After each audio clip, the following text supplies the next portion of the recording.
Hello friends. Did you know that nearly 80% of those who watch my videos aren't subscribed? If you enjoy the content, I'd truly appreciate it if you hit that subscribe button. It helps a lot. Also, don't forget to leave a like and share your thoughts in the comments. Your interaction not only supports the channel's growth, but also helps these stories reach more people. Thank you all for being here. By the way, where are you watching from? Let me know in the comments.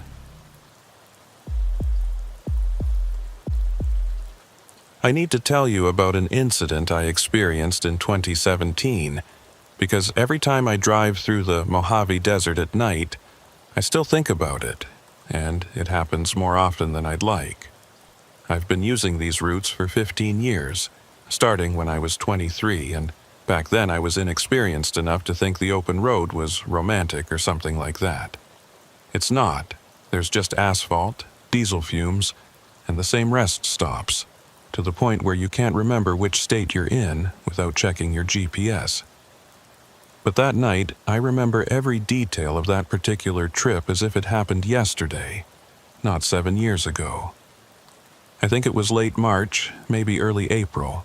I was transporting household appliances from somewhere in California, I think it was Bakersfield, but I'm not entirely sure now, to a warehouse outside Phoenix. Refrigerators, washing machines, that sort of thing. Heavy load, nothing interesting. I had probably done this route many times before. The Mojave region is always the worst part because there's nothing there. Just darkness and more darkness. And if something goes wrong, you're in trouble until sunrise, or until someone happens to pass by, which isn't very likely at 3 in the morning. The thing is, my headlights were shit. I'd been meaning to get them replaced for months, but you know how it is. You keep putting things off because you're tired or broke or both, and then suddenly you're out there in the pitch black, realizing just how bad they actually are. During the day, it didn't matter much, and on well-lit highways I could get by, but out there in the desert with no other cars around, no street lights, nothing, it was like driving through a tunnel with a dying flashlight. I had to squint constantly, leaning forward over the steering wheel trying to make out the road ahead, and every few minutes I'd get this spike of anxiety thinking I was about to drift off the asphalt into the scrub. I considered pulling over and waiting for dawn. I really did. There's a rest stop about 40 miles west of the Arizona border, and I thought about just parking there for a couple of hours, maybe catching some sleep. But I was already behind schedule and I needed the money. I was going through some personal shit at the time, divorce stuff, and my ex was taking me to court over support payments, and I just couldn't afford to miss a delivery window. So I kept driving, even though I knew it probably wasn't safe. I told myself it would be fine. It was basically a straight shot anyway. How hard could it be? The highway out there is empty in a way that's hard to explain if you've never experienced it. It's not just that there aren't other cars, it's that there's no sign of human existence at all. No houses, no gas stations, no cell towers blinking in the distance. Just sand and rocks and the occasional Joshua tree lit up for a second in your headlights before disappearing back into the black. The silence is almost physical. You know what I mean? Even with the engine rumbling and the tires on the road, there's this underlying quiet that makes you feel like you're the last person on Earth. I had the radio on for a while, but I couldn't get anything except static and occasional fragments of Mexican stations that would fade in and out. Eventually, I just turned it off. The CB was silent too, not even the usual late-night chatter you sometimes get from other drivers. It was just me and the dark and the road. I think it was around 4:30 in the morning when I saw it. I'd been driving for hours at that point, fighting to keep my eyes open, drinking bad coffee from a thermos that had gone lukewarm. The sun was still maybe an hour from coming up. I was doing that thing where you sort of zone out, not quite falling asleep but not fully awake either, just existing in this weird in-between state where the road becomes hypnotic and you stop thinking about anything at all. Then my headlights caught something up ahead. At first I thought it was an animal, maybe a coyote or a deer, and I felt my stomach drop because hitting something at 70 miles an hour in a loaded semi is not a situation you want to find yourself in. I slammed on the brakes, probably harder than I should have, and the whole rig shuddered and groaned as the wheels locked up. The smell of burning rubber filled the cab. I was bracing for impact, hands tight on the wheel, when the truck finally stopped. I sat there for a moment, heart pounding, trying to process what I was seeing. It wasn't an animal, it was a car. A red Ford Fusion, looked pretty new, sitting right in the middle of the highway, not on the shoulder, not pulled off to the side, but directly on the double yellow line like someone had just parked it there and walked away. The hazard lights were blinking, those orange lights flashing in a steady rhythm that somehow made the whole scene feel even more surreal. And the passenger door was hanging wide open. I'd stopped maybe a foot away from hitting it. Another second of reaction time and I would have plowed right into the thing. My hands were shaking as I put the semi in a park and just sat there staring at the car through my windshield. The hazard lights kept blinking. Click, flash, click, flash.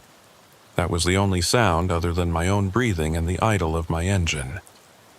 My first thought was that someone needed help. Maybe they'd broken down and gone looking for assistance, though why they'd leave the car in the middle of the road instead of pushing it to the shoulder, I couldn't figure out. Maybe they'd had some kind of medical emergency.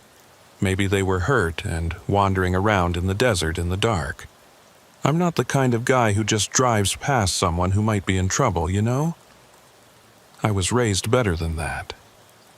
I reversed the truck and pulled over onto the shoulder, leaving my headlights pointed at the Fusion so I could see what I was doing. I thought about putting out some flares in case another vehicle came along, but I hadn't seen a single car in hours, and I didn't think it was worth the time. I grabbed my flashlight from under the seat, checked that my phone was in my pocket even though I knew there was no signal out here, and climbed down from the cab. The air outside was warmer than I expected, that desert warmth that lingers even in the middle of the night. But what struck me most was how still everything was. No wind at all, not even a breeze. The kind of stillness that feels wrong somehow, like the world is holding its breath. The only sound was that clicking from the hazard lights and my boots on the asphalt as I walked toward the Fusion. I approached it slowly, flashlight in one hand, suddenly feeling a lot less confident about this whole situation. The passenger door was open at maybe a 45-degree angle, like someone had pushed it open and then just left it that way. I could see the interior light was on, casting a pale yellow glow. I walked around to the driver's side first, shining my flashlight through the windows, and that's when I realized the car was completely empty. No driver, no passengers, no one in the front seats, no one in the back. I checked twice, even opened the back door and looked underneath the seats thinking maybe someone had collapsed or was hiding, but there was nothing. The car was just sitting there in the middle of the highway, engine off, but keys in the ignition, passenger door hanging open, and not a single person in sight. I stood there next to the car feeling increasingly uneasy. The rational part of my brain was trying to come up with explanations. Maybe someone had gotten into an accident and wandered off in shock. Maybe they'd been picked up by another driver. Maybe they'd walked to get help and would be back any minute. But none of those explanations fit with what I was seeing. Why would you leave your car in the middle of the road? Why was the door open like that? Where the hell would you even walk to out here?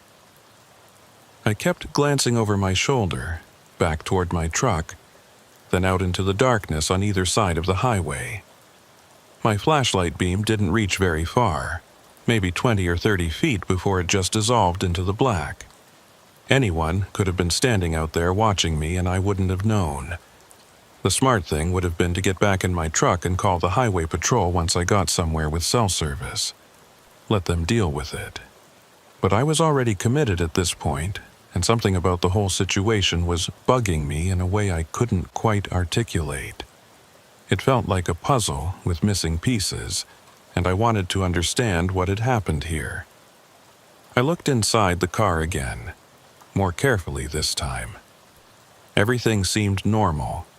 There was a phone charger plugged into the cigarette lighter, a couple of empty water bottles in the cup holders, some receipts and napkins in the center console. On the passenger seat was a woman's jacket, one of those light windbreaker things. The car didn't look ransacked or disturbed.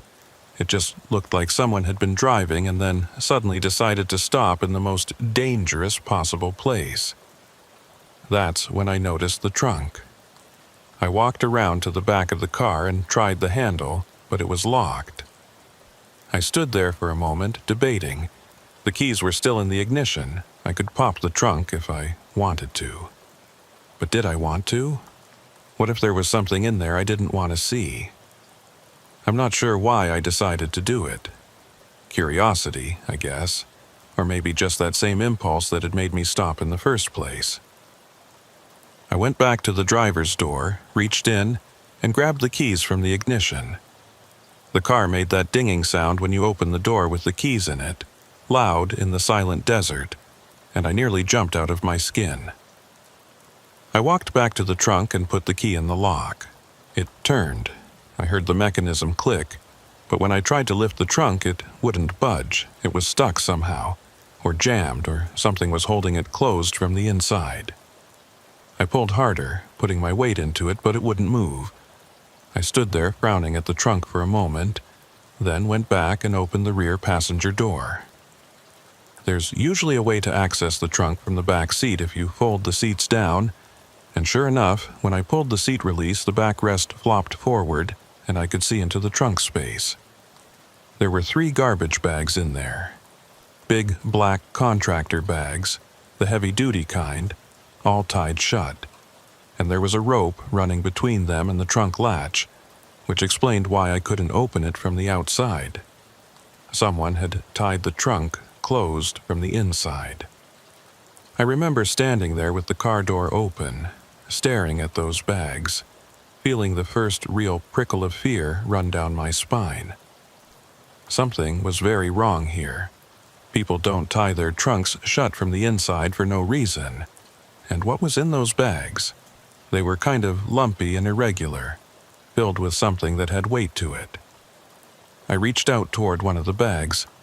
I don't know what I was planning to do, untie it maybe, or just touch it to see if I could tell what was inside. My hand was maybe 6 inches away when the gunshot went off. The sound was so loud in that silent desert that I jerked back and slammed my head on the roof of the car, hard enough that I saw stars.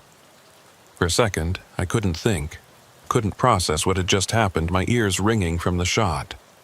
Then instinct took over, and I stumbled backward away from the car, adrenaline flooding my system. Someone shouted. A man's voice, rough and angry, yelling, "Hey!" from somewhere in the darkness.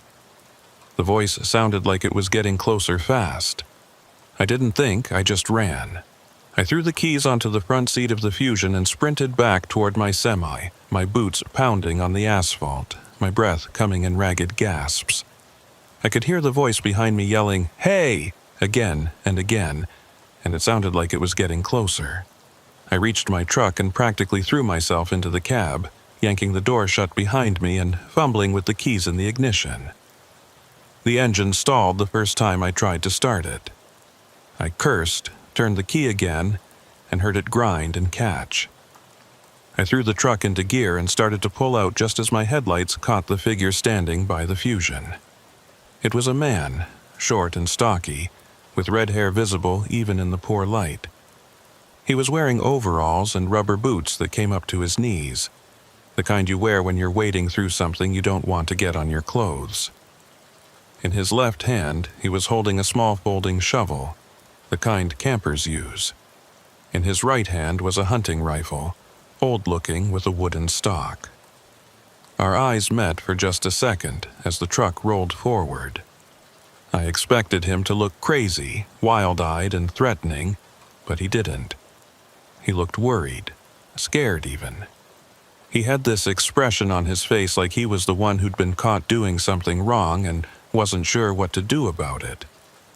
As I passed him, he dropped the shovel and started waving his hands, gesturing for me to stop. He was yelling something I couldn't hear over the engine, and then he actually started running after the truck, his boots slapping on the road, his mouth moving as he shouted. I watched him in the rearview mirror for a few seconds before I lost sight of him as he sprinted back toward the Fusion. I pressed down on the accelerator, pushing the semi faster than I should have on that dark road with those shitty headlights, not caring about anything except putting distance between me and whatever the hell was happening back there. My hands were shaking on the wheel. My head throbbed where I'd hit it on the car. I kept checking the rear-view mirror, expecting to see headlights following me, but there was nothing. Just darkness. I drove for maybe 5 minutes before I saw them. Headlights in the mirror, coming up fast behind me. Way too fast for normal highway driving. The Fusion was coming after me. I've never been so scared in my entire life. My heart was slamming against my ribs and my mouth had gone completely dry.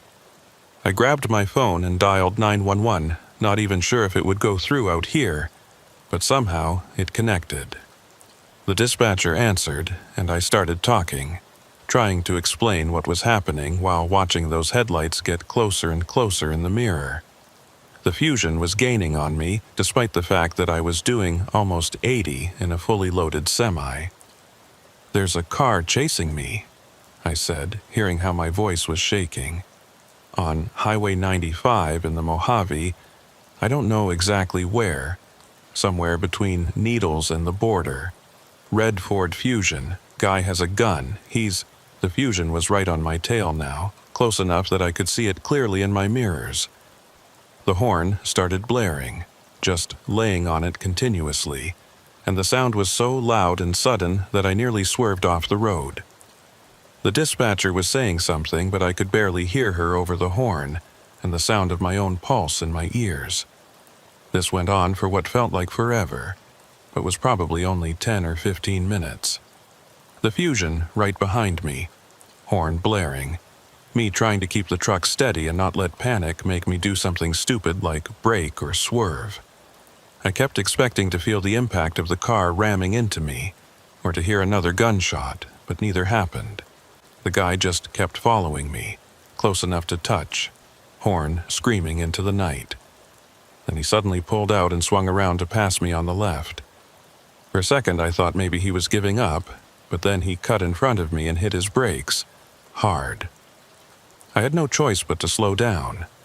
If I'd kept going, I would have rear-ended him, and in a loaded semi that would have been catastrophic for both of us. I started braking, feeling the truck shudder as the weight shifted, watching the Fusion's taillights get brighter as I closed the distance. I was maybe 10 feet away from plowing into him when I saw flashing red and blue lights ahead. The Fusion immediately veered off to the right, leaving the highway and bouncing into the desert scrub. I watched in my mirror as it disappeared into the darkness, just gone like it had never been there at all. I slowed the truck down and pulled over, my whole body shaking now that the immediate danger had passed. A highway patrol car pulled up behind me and an officer got out. I sat there in the cab for a minute, trying to calm down enough to talk, before I climbed down to meet him. The officer was young, maybe late 20s, and he looked more annoyed than concerned as I started explaining what had happened. He took notes while I talked, occasionally asking questions, but he didn't seem particularly interested in pursuing the Fusion. When I suggested he could probably catch up to the guy if he left right now, he just shook his head and said they'd do a thorough search once backup arrived. They needed to get my full statement first. I was furious. This guy had chased me down the highway with a rifle and they were worried about paperwork.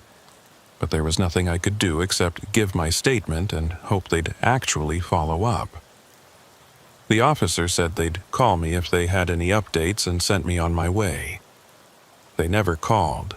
I checked in a few times over the next couple of weeks, but I never heard anything. No arrest, no explanation, nothing. The whole thing just disappeared into whatever bureaucratic void these things go to when nobody wants to deal with them. I've told this story more times than I can count. All my buddies have heard it. Most people assume the guy was burying bodies out there in the desert, though I'm not sure that really makes sense. The shovel was too small for digging a grave, even if you were planning to do it in pieces. And why would he chase me down if he was just trying to hide evidence? Why not just let me go and move the car somewhere else? Some people think he was burying animals, maybe putting down diseased livestock or disposing of something illegal like endangered species. That makes more sense to me than murder, though I can't really explain why. Maybe because of the look on his face. He didn't look like a killer. He looked scared and desperate and like he was in over his head with something. For my own peace of mind, I've tried to convince myself it was something relatively innocent. Maybe he was illegally dumping trash and panicked when I showed up. Maybe he was burying something valuable and thought I was trying to rob him. Maybe the rifle wasn't even loaded and he was just trying to scare me off. But I don't really believe any of that. I think whatever was in those bags was bad. The kind of bad that makes you tie your trunk shut from the inside and park in the middle of a highway at 4 a.m, where nobody's supposed to be.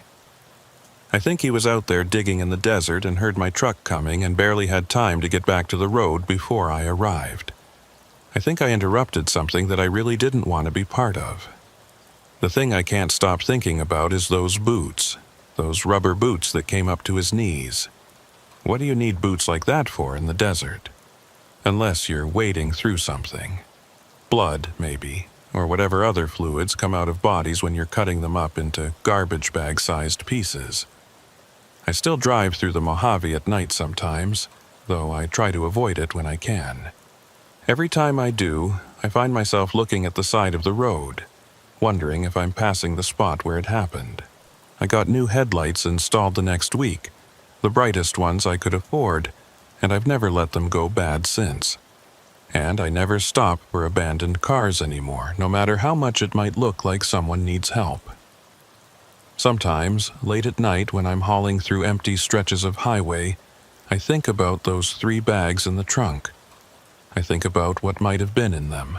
I think about the rope tying the trunk shut, and the way that rifle looked in the headlights and the expression on that man's face, right before he started chasing me. Mostly, though, I think about how close I came to opening one of those bags. My hand was 6 inches away. Another few seconds and I would have untied it and looked inside and seen whatever it was he didn't want anyone to see. Would he have shot me then? Would I have ended up in the desert in pieces in another set of garbage bags? I don't know.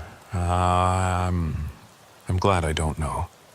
But sometimes at 3 a.m, when the road is empty and the darkness presses in from all sides, I wonder if he's still out there. If he found another spot in the desert to dig his holes. If some other driver with bad headlights might stumble across that red Fusion parked in the middle of the highway with its passenger door hanging open.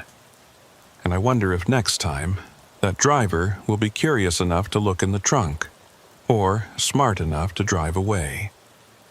I wonder if they'll make it 6 inches before the gunshot rings out, or if they'll get a little closer, close enough to see what's inside those bags, close enough that running won't help anymore. I still have nightmares about it sometimes. In the dream, I'm back there on that empty highway and I'm reaching for the bag and I can hear footsteps coming up behind me, but I can't move fast enough. I never see what's in the bag before I wake up, and I'm grateful for that. Whatever it was, whatever he was hiding, I think some things are better left unknown. The sun came up about an hour after I left that scene, and I remember thinking how normal everything looked in the daylight. Just another stretch of highway through the desert, nothing special, nothing scary. But I knew what was out there in the dark, just off the side of the road. I knew someone had been digging in the sand while I drove past, and that knowledge sits in my gut like a stone. I made my delivery in Phoenix on time, which was the important thing according to my dispatcher. He didn't care about the story when I tried to tell him. He just wanted to know if the load was intact. and if I'd need to file any insurance claims. I said no, the load was fine, and he told me to get some sleep and be ready for the next run in 12 hours. That's the thing about this job. The miles keep coming and you keep driving, and none of the weird shit that happens out there really matters as long as you make your deliveries on time. You could see a UFO or a Bigfoot or a dead body on the side of the road, and as long as you don't crash your truck, your dispatcher just wants to know when you'll be at the next warehouse. So I slept for a few hours in a truck stop parking lot with my doors locked and my phone within reach, and then I got up and did it all over again. Because that's the job. You drive and you sleep and you drive some more, and you try not to think too hard about the things you see out there in the dark. But I do think about it. All the time. Every single time I drive through the Mojave at night, I think about that red fusion and those 3 bags, and that man with the shovel and the rifle. I think about how the only sound was the clicking of the hazard lights and how still the air was and how wrong everything felt, even before I saw the gun. And I think about the fact that I never got an explanation. The cops never called me back, never arrested anyone, never found the car or the man or whatever he'd been burying out there in the sand. It's like the whole thing never happened, except for the fact that it did, and I was there, and I saw it, and sometimes I can still hear that gunshot echoing across the desert. The worst part is knowing he's still out there. Whoever he was, whatever he was doing, he got away with it. He's probably done it again since then. Found another lonely stretch of highway, parked his car in the middle of the road, and gone back to his work with his little folding shovel and his rubber boots. Maybe he's more careful now.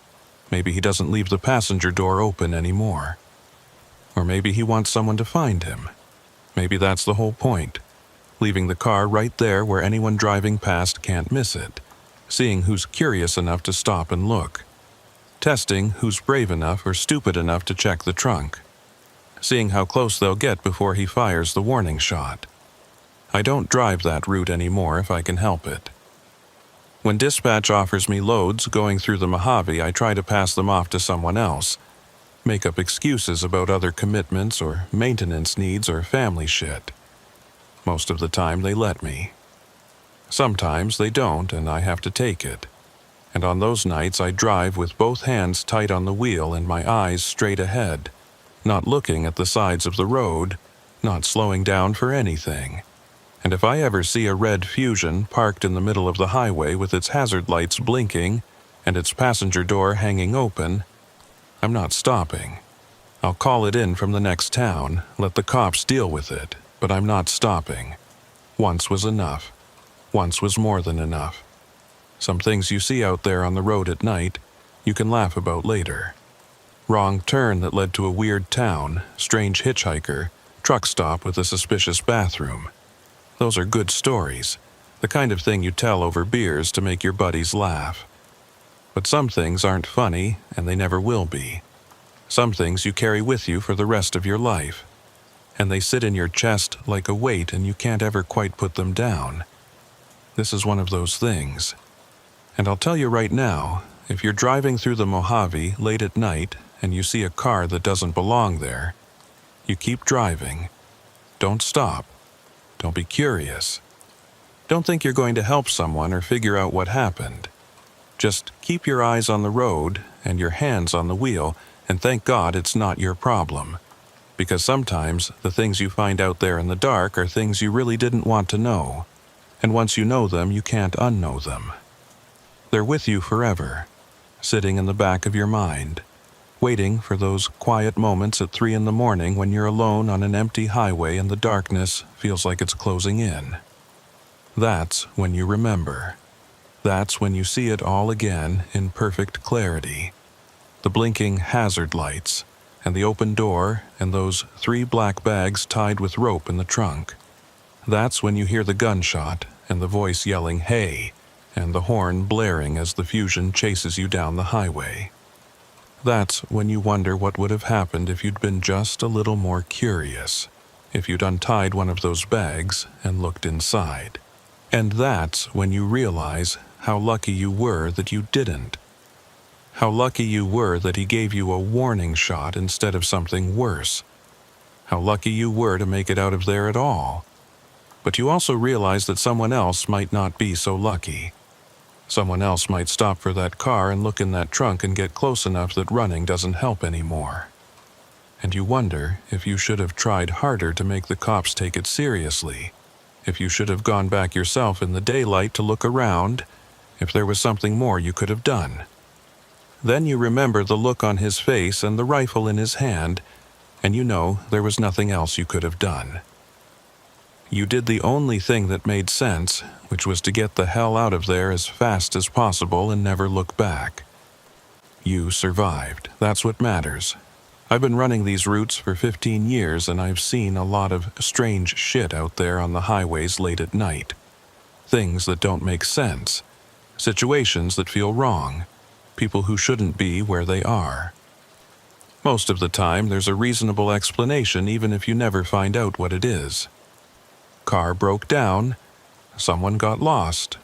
A prank went wrong. Normal stuff, but every once in a while you run into something that's not normal at all. Something that's genuinely wrong in a way that makes your skin crawl and your instincts scream at you to run. And when that happens, you listen to those instincts. You don't ask questions. You don't investigate. You just get out. That's the lesson I learned that night in the Mojave. When something feels wrong, it probably is wrong, and you don't want to be there when you find out exactly how wrong it is. You don't want to be the person who opens the garbage bags or asks too many questions or sticks around long enough to become part of whatever's happening. You just want to drive away and put as many miles as possible between you and that place. And you want to hope that the darkness swallows up whatever secrets are being buried out there in the sand. And you want to pray that you never have to think about it again. But you do think about it. All the time. Every time the road is empty, and the night is dark, and you're all alone out there with nothing but the rumble of your engine and the glow of your headlights cutting through the black. That's when it comes back to you, and you remember, and you wonder. And you keep driving, because that's all you can do. You keep driving, and you try not to think about what might be buried in the desert just off the side of the highway, and you try not to imagine what might be waiting for the next person who's curious enough to stop and look in the trunk of that red Fusion. Because somewhere out there, he's still driving that car, still parking it in the middle of empty highways at 4 a.m, still going back to his work with his shovel and his rifle and his rubber boots, still filling those garbage bags with whatever it is he doesn't want anyone to see. And someday, someone else is going to stop. Someone else is going to walk up to that car and look inside and reach for those bags and find out what's in them. And I just hope, when that happens, they're smart enough to run before it's too late. But I know they probably won't be. Because I wasn't smart enough, not at first. I was curious and I wanted to help and I thought I could figure out what was going on. And I almost paid for that curiosity with my life. So when I drive through the Mojave now, I keep my eyes straight ahead and I don't stop for anything. And I try not to think about the fact that somewhere out there in the darkness, there's a red car with its hazard lights blinking and its passenger door hanging open, waiting for the next person to come along. And I hope to God it's not you. Look, I know I'm young for this line of work. I'm 26 now, been driving for almost 3 years, and I still get guys at truck stops who look at me like I'm playing dress-up in my dad's rig. Truth is, I was supposed to be doing something completely different with my life. I had a full ride to a pretty good university, one of those schools where people's parents donate buildings, and everyone expects you to end up in a corner office somewhere. Engineering program. My folks were so proud when I got in, you should have seen them. My mom cried and my dad couldn't stop talking about it to everyone we knew. I made it through a 1.5 years before everything fell apart. I'm not going to get into all the details because they're personal and they're painful, and honestly they don't matter anymore. But let's just say some things happened that made it impossible for me to stay. family stuff, mental health stuff, the kind of complications that don't fit neatly into academic calendars and student support systems. One day I was taking thermodynamics and working on a senior design project, and the next day I was withdrawing from all my classes and moving back home and trying to figure out what the hell to do with my life. Everybody wanted to tell me I was throwing everything away. Professors, advisors, friends, family members, they all had opinions about what a waste it was, how I was better than this, how I could have been more. Like driving a truck is somehow less valid than sitting in an office. I don't know. Maybe they're right. Maybe I would have been happier doing engineering work somewhere. But that's not the path I'm on now, and there's no point dwelling on it. The money's decent. I'm my own boss most of the time, and I don't have to answer to anyone except my dispatcher and the DOT inspectors. The isolation is the hardest part. People don't tell you that when they talk about trucking. They talk about the long hours and the lifestyle and being away from home, but they don't mention what it's like to spend days at a time alone with your own thoughts and nothing but empty highway and AM radio static for company. If you've got demons, and I mean real psychological demons, not like monsters or whatever, they will come out to play when you're driving through the middle of nowhere at 3 a.m. with no one to talk to and nowhere to go except forward. This thing I'm about to tell you happened about 3 months after I started. I was still new enough that I was trying to prove myself, taking every run they offered me, pushing myself to make good time, building up a reputation as someone reliable. I was doing a run from southern New Jersey up to Lafayette, Indiana. 12-hour drive, nothing too crazy, but I'd just finished an 8-hour haul, and I was already exhausted before I even started. The smart thing would have been to sleep for a few hours first, but I wanted to get both deliveries done as quickly as possible, get paid, move on to the next job. So I told dispatch I'd do it overnight. Leave around 9 p.m., arrive around 9 a.m., easy. I'd driven through worse conditions, I thought. I loaded up on Red Bull and gas station coffee and those little caffeine energy shots that probably aren't FDA approved, and figured I'd be fine. Young and stupid, that was me. The first part of the drive was okay. There was enough traffic that I had to pay attention, couldn't zone out too much. But once I got past Pennsylvania and into Ohio, the roads emptied out.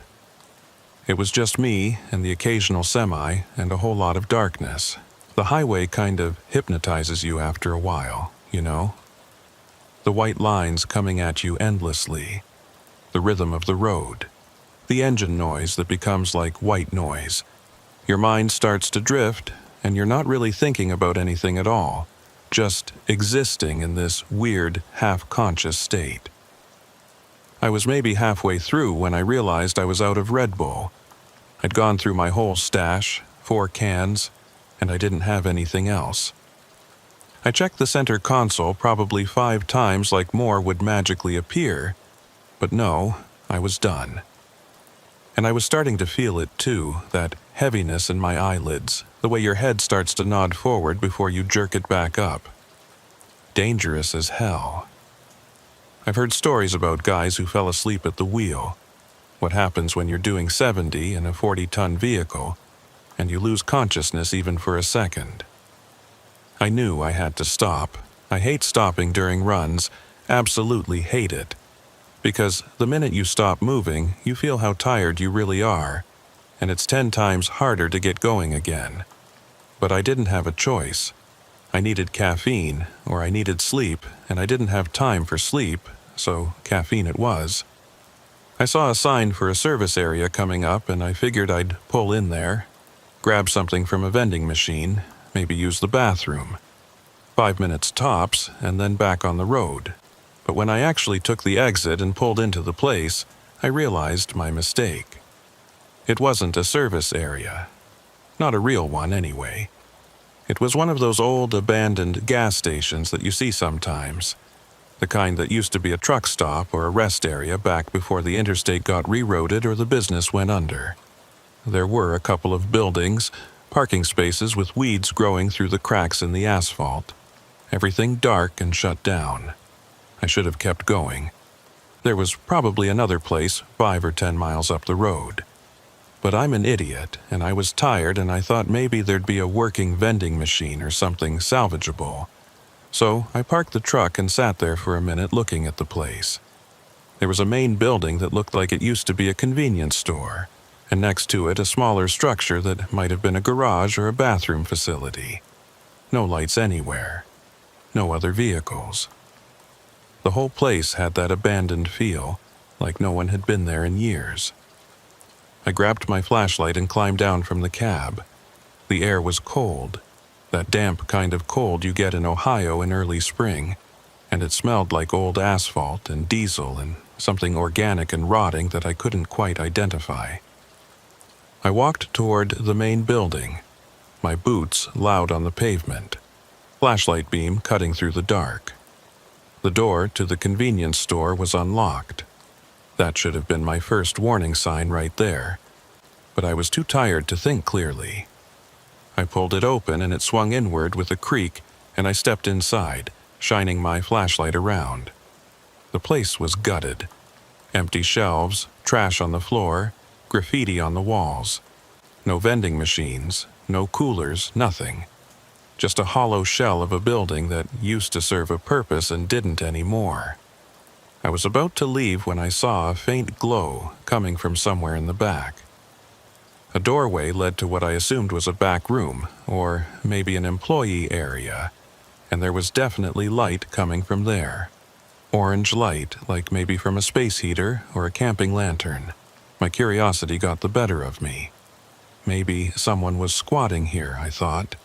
Maybe they'd have something to drink, or at least I could ask if there was a working station nearby.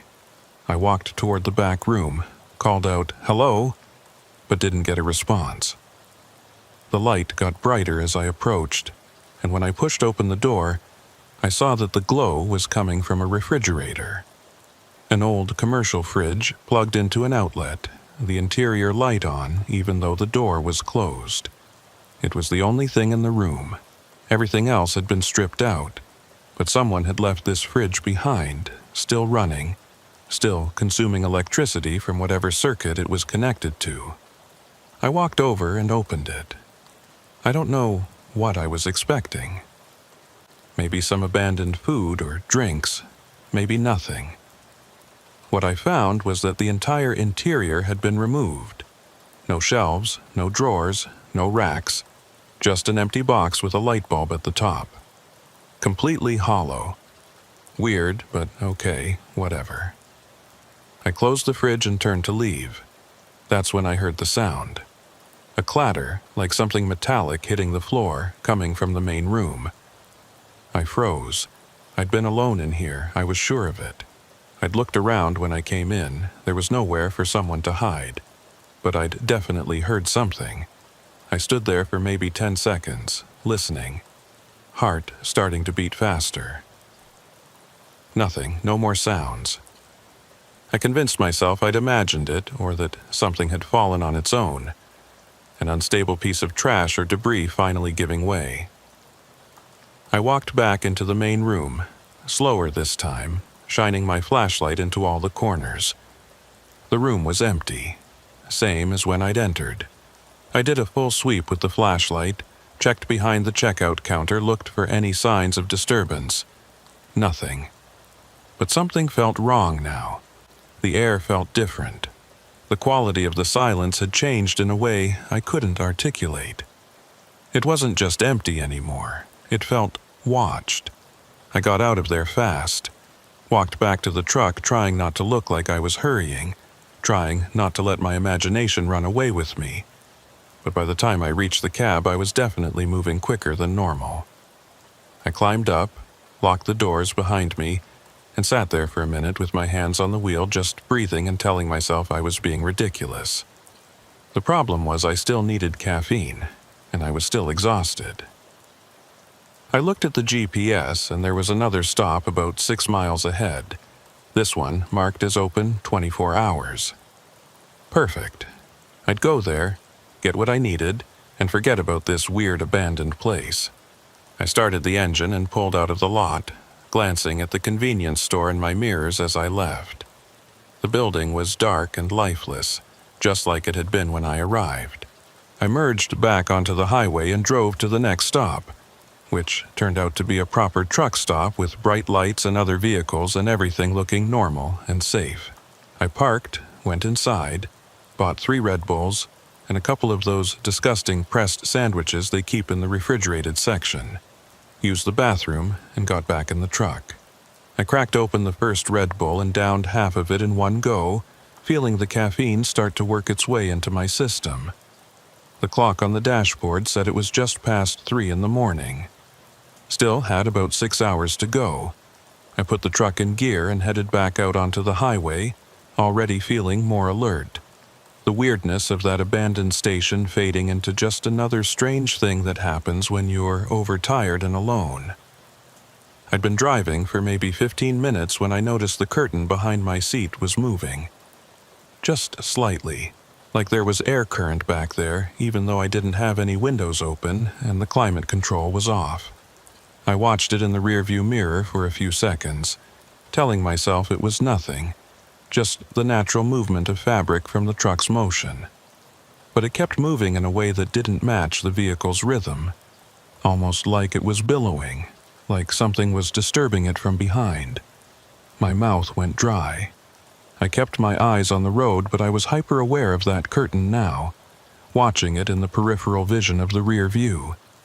It moved again, more noticeably this time, like something had brushed against it or pushed it from the back. The sleeping area of my truck isn't huge, but it's big enough for someone to hide in if they really wanted to. Behind the curtain, behind the seat, in the storage compartments. If someone had gotten in while I was parked at that abandoned station, while I was inside the building, they could have climbed into the back and I never would have known. I felt sweat start to bead on my forehead even though the cab was cool. I couldn't turn around and look. Not while I was driving. Not safely. And if there was someone back there, what would I even do? Pull over? Confront them? What if they had a weapon? What if there was more than one person? I pulled out my phone as casually as I could, like I was just checking for messages, and pulled up the GPS. Found the nearest police station. 23 minutes away, I could do 23 minutes. I merged into the right lane, trying to keep my speed reasonable so I wouldn't attract attention from any cops who might be patrolling, but fast enough that I wouldn't spend any more time than necessary alone in this truck with whatever might be behind me. The curtain moved again. I was sure of it this time, absolutely positive. A definite movement, unmistakable. Something was back there. Someone was back there, in my truck, breathing the same air as me, maybe watching me right now through a gap in the curtain, waiting for the right moment to do whatever they were planning to do. I've never been so scared in my life. My hands were shaking on the wheel. Every horror movie I'd ever seen was playing through my head. Every news story about truckers getting carjacked or murdered or robbed. I kept the phone in my lap with the map to the police station on the screen, tracking the miles as they slowly counted down. 21 minutes, 19 minutes, 17. The worst part was not knowing, not being able to confirm what I suspected. Maybe I was wrong. Maybe it really was just the curtain moving on its own, my tired brain interpreting normal truck vibrations as something sinister. But maybe I was right, and there was someone back there. Someone who had been hiding in that abandoned building, who had watched me walk in and check the fridge and heard me leave. Who had run out to my truck while I was still inside and climbed into the back and settled in to wait.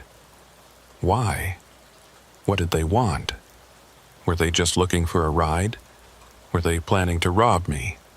Were they waiting for me to stop somewhere isolated so they could do something worse? All these thoughts cascading through my head, each one worse than the last. And I couldn't do anything except keep driving and watch the GPS countdown and try not to let whoever was back there know that I knew they were there. I thought about calling the police, but I didn't want to take my hands off the wheel, and I didn't want whoever was behind the curtain to hear me talking to dispatch. So I just drove, white-knuckling it, checking the mirror constantly to see if the curtain moved again. It didn't, or maybe it did, and I just couldn't tell anymore because I was so amped up on adrenaline and fear that I was seeing movement everywhere. 14 minutes. 12 minutes, 10. I started seeing signs for the town where the police station was located. Small place. Looked like maybe 5,000 people, the kind of town that exists primarily as a highway exit. I took the ramp, probably faster than I should have, the whole rig tilting a bit as I made the turn, and followed the GPS directions through quiet residential streets toward the station. It was a small building, brick, single story, with 2 police cruisers parked out front. I pulled into the parking lot and got as close to the front entrance as I could physically get with the truck, pulled the parking brake and sat there for a second with my hand on the door handle. If I got out, whoever was back there might try to run, or they might come at me. Or they might do nothing and I'd feel like an idiot for freaking out over a moving curtain. I didn't care.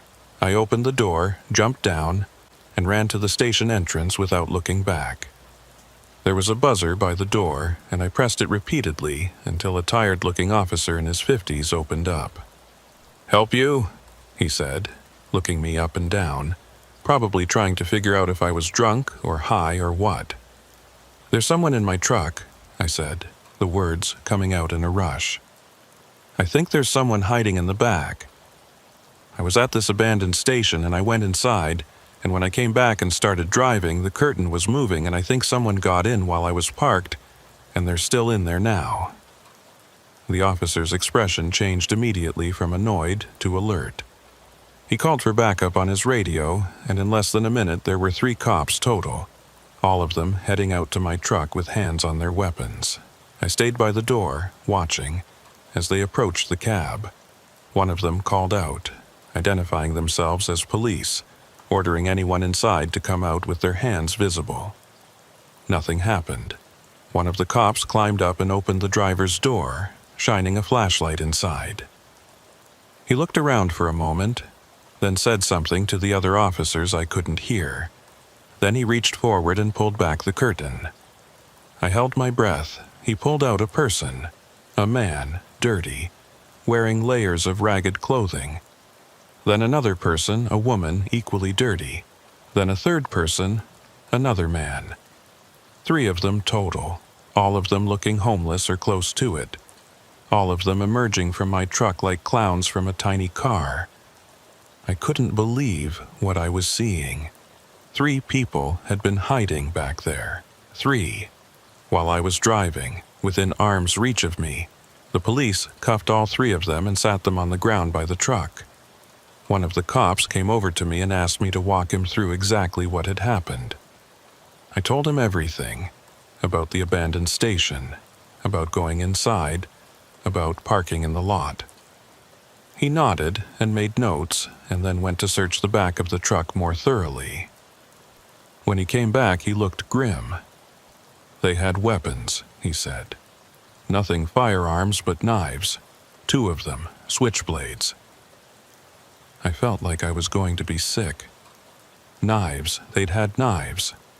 While I was driving, while I was alone on the highway with them in the back of my truck, they were sitting there with knives deciding what to do with me. The 3 people wouldn't talk. The police tried asking them questions, where they were from, what they were planning to do, but they just stared. Not at the ground, not at the police, at me.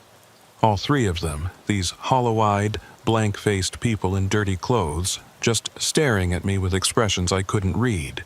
Not angry, not scared, not apologetic. Just staring. One of the officers came over and suggested I might want to wait inside while they processed everything. I agreed immediately. I didn't want to be anywhere near those people. I sat in the station's small waiting area, drinking terrible coffee from a machine, trying to process what had just happened. A younger officer, maybe late 20s, came and sat with me after a while. She was nice, asked me if I was okay, offered to call someone for me. I said I was fine even though I wasn't. We talked for a bit, and she explained that they'd been having problems with squatters in some of the abandoned buildings along the highway. Transients looking for warm places to sleep or hide out. Most of them were harmless, she said, but every once in a while you'd get ones who were dangerous or desperate or both. You're lucky you noticed the curtain, she said. Lot of drivers wouldn't have. They probably would have waited until you stopped at another isolated location and then robbed you. Or worse. Worse. She didn't elaborate on what worse meant, and I didn't ask. I could imagine plenty of scenarios on my own, thanks. They kept the 3 people in custody. Trespassing charges, possibly burglary, illegal weapons possession. They asked me if I wanted to press charges, and I said yes to everything. I wanted those people as far from me as possible for as long as possible. The detective who took my statement said they'd investigate the abandoned station too, see if there were any other squatters, check if the 3 they'd caught had been involved in any other incidents. They cleared my truck and said I was free to go. I climbed back into the cab, but I couldn't bring myself to start the engine right away. I just sat there looking at the curtain, knowing that 3 people had been behind it, that they'd been there for probably 20 minutes while I drove, that they'd been so close I could have reached back and touched them. The youngest officer offered to follow me to the next truck stop so I wouldn't be alone. I took her up on it. She drove behind me for about 15 miles until we reached a major station with lots of other trucks and bright lights and people around. I thanked her, and she told me to be safe and to maybe consider getting some kind of security system for the truck, and then she headed back to the station. I parked, and I sat there in the cab for over an hour, maybe 2, just trying to calm down enough to think straight. The sun was starting to come up. I was still exhausted, but there was no way I could sleep now. Not here, not in this truck, not with the memory of those 3 faces staring at me. Eventually, I gave up on the idea of sleeping and just started driving again. I finished the delivery to Lafayette running on pure adrenaline and fear and whatever residual caffeine was left in my system. When I got back to my home base, I told everyone what had happened. Some of the older drivers had similar stories. Times they'd found people hiding in their trailers or noticed someone had tried to break into the cab. It's more common than you'd think. All these abandoned places along the highways. All these desperate people with nowhere to go. All these trucks left unattended at rest stops and service areas. It's a perfect combination for exactly this kind of thing. I started taking precautions after that. I check the back of the truck obsessively now before I start driving. I lock the doors even when I'm just stepping away for a minute. I never park in isolated places if I can help it. I invested in some security cameras for the exterior, and I installed a partition between the cab and the sleeper area so no one can reach through and grab me while I'm driving. But mostly I just don't stop at abandoned places anymore. Period. It doesn't matter how tired I am or what I need, I will drive until I find somewhere with lights and people and security. Because I learned that lesson the hard way, and I'm not interested in learning it again.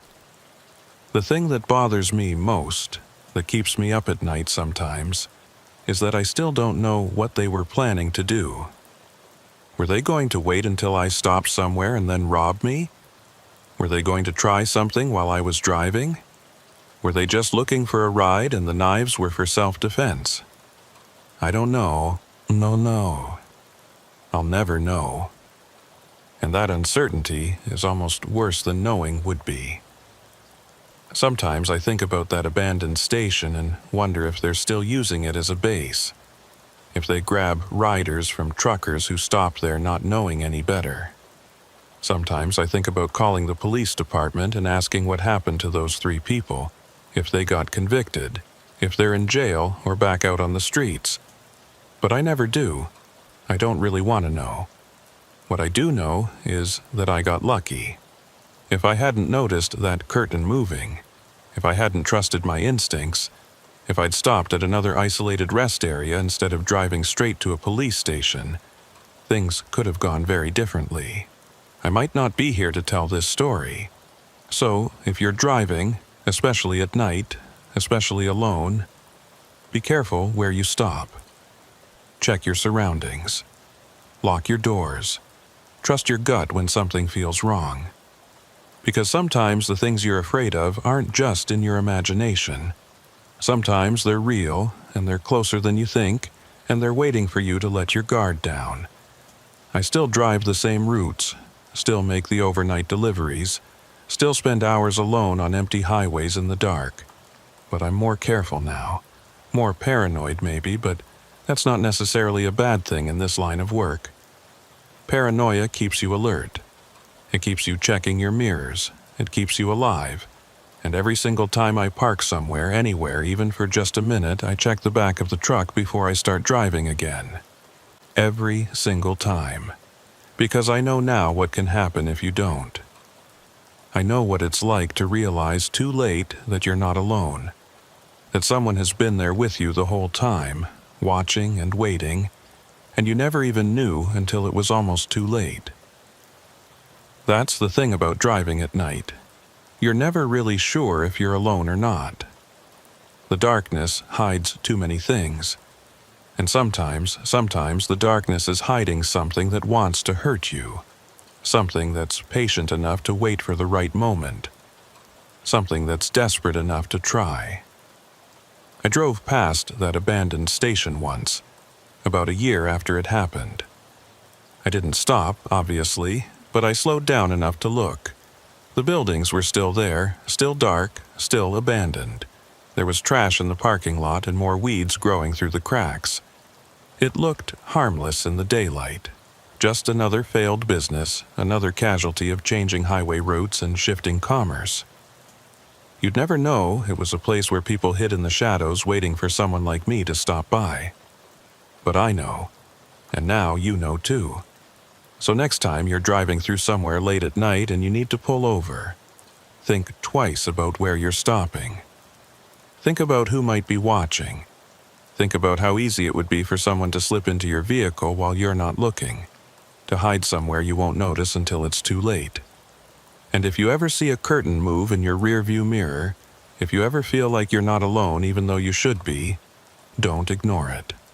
Don't tell yourself you're being paranoid or imagining things. Drive straight to the nearest police station and let them check. Because sometimes your instincts are right.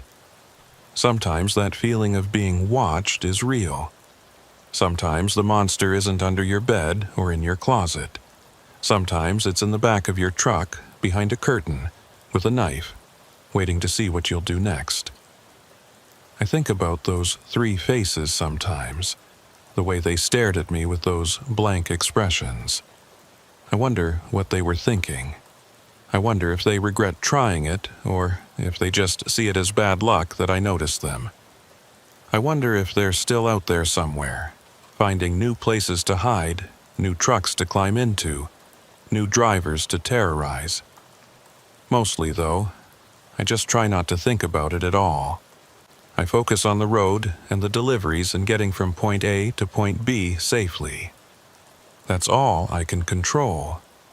Everything else is just noise and fear and speculation, and dwelling on it doesn't help anything. But late at night, when I'm alone on the highway and everything is dark and quiet, sometimes I glance in the rearview mirror at that curtain behind my seat. And even though I checked it before I started driving, even though I know for sure that I'm alone back there, sometimes I swear I see it move, just slightly, just enough to make me wonder. And that's when I remember that night, and those three people, and those knives, and how close I came to being just another story that other drivers tell at truck stops. Another cautionary tale, another reason to be careful. I got lucky, I know that, not everyone does.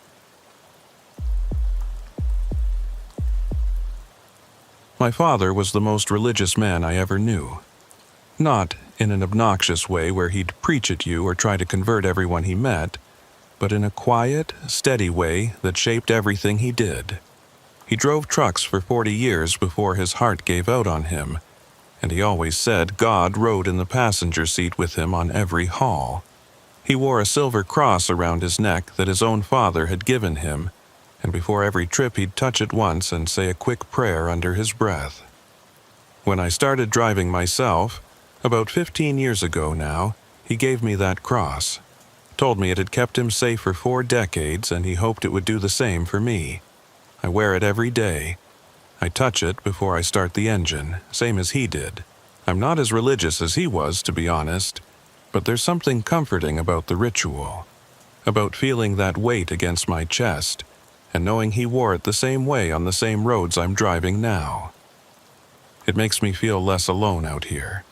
4 years ago, I was working for a warehouse operation based out of Fargo, North Dakota. If you've never been to North Dakota, I can tell you it's flat. Painfully, incredibly flat. You can see for miles in every direction, and it's just fields and sky and nothing else. Some people find it peaceful, but I always thought it was a little unsettling. All that emptiness. Makes you feel small. Makes you feel like if you disappeared out here, no one would notice for a long time. The company I was with paid by the load, not by the hour.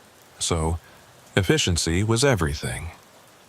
The faster you could complete a run, the more runs you could do, the more money you made. Simple math. This incentivized some guys to push themselves way too hard, skip sleep, drive faster than they should, take risks that weren't worth taking. I'll admit I fell into that trap sometimes. When you're trying to make a living and support yourself and maybe send some money back to help your mom after your dad passes, you do what you have to do. This particular run was early May, a Tuesday morning, though it was so early it was basically still Monday night. I'd picked up a load that needed to get to Montana by the next day, and I'd calculated that if I drove straight through without stopping for sleep, I could make it with time to spare. I'd done longer hauls before. I figured I could handle it. I left Fargo around 2 in the afternoon and drove through the evening and into the night. The route took me west on Highway 94, straight across North Dakota and into Montana. 8 hours, maybe 9 if I hit any weather. The forecast was clear, so I wasn't worried. I had my coffee, my energy drinks, my audiobooks to keep me awake, and that silver cross around my neck. What could go wrong? Everything was fine for the first 6 hours or so. I made good time, the roads were empty, I was feeling alert and focused. But around 9 p.m., the fatigue started creeping in. That heavy feeling behind your eyes, that sense that your body is shutting down whether you want it to or not. I was fighting it, slapping my face, blasting the AC, doing everything I could to stay awake. I'd gone too far to turn back now. Montana wasn't that much further. One thing my buddy Tristan had turned me on to when I first started was smelling salts. Little glass capsules filled with ammonia or something similar. I don't know the exact chemistry. You crack one open and take a whiff and it's like an electrical shock to your system. Burns your nose like hell, but it wakes you up instantly. Tristan had warned me not to use them too much. Said they could be dangerous if you did them back to back. But in an emergency they worked better than anything else. I reached for the container I kept in my center console and pulled out a capsule, cracked it under my nose, and inhaled. The effect was immediate. My head snapped back, my eyes watered, and I felt a surge of alertness that cut through the fog of exhaustion like a blade. It would last maybe 30 minutes, maybe an hour if I was lucky. Long enough to get to the next rest stop at least. Except there were no rest stops. Not out here. Highway 94 through eastern Montana is about as isolated as you can get. There's nothing, no towns, no gas stations, no places to pull over except the shoulder. Just road and fields and darkness. I kept driving, hoping I'd see signs for somewhere to stop, but there was nothing. The smelling salts wore off faster than I expected. Maybe I was more tired than I thought.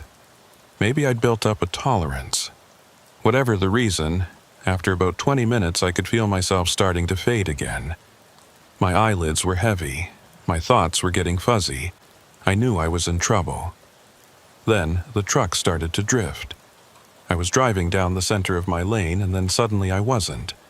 I was crossing over onto the shoulder, and the rumble strips were making that horrible vibrating sound they're designed to make to wake up drowsy drivers. I jerked the wheel back, overcorrected slightly, and felt my heart rate spike as adrenaline dumped into my system. That was close. Too close. I had to stop. I couldn't keep driving like this. I was going to crash or kill someone or both. I slowed way down, looking for anywhere I could safely pull off. The problem was visibility was shit. My headlights were okay, but they only reached so far, and beyond that it was just pure blackness. No moon that night, or if there was one, it was behind clouds. I couldn't see anything except what was directly in front of me. That's when I saw the dress. Purple fabric in the middle of the road, illuminated by my headlights. I almost didn't register what it was at first. My brain was so tired it took a second to process. A dress. A woman's dress lying right on the center line like someone had dropped it there. I slowed down even more, staring at it as I approached. What the hell was a dress doing out here? I drove past it slowly, watching it in my mirrors until it disappeared into the darkness behind me. Weird, I thought, but I was too exhausted to think about it much beyond that. Maybe 200 yards up the road I saw something else. Shoes.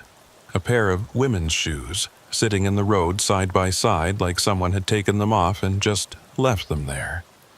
I rolled past those too, frowning now, starting to feel uneasy in a way I couldn't quite explain. Then there was more. More clothing, scattered along the road at irregular intervals. A shirt, pants, more shoes. Some of the items looked small, like children's clothing. A tiny jacket, small sneakers. I'd slowed to maybe 20 miles an hour now, my exhaustion forgotten as I tried to make sense of what I was seeing. This wasn't right. This wasn't normal. Why was there clothing all over the highway in the middle of nowhere in the middle of the night?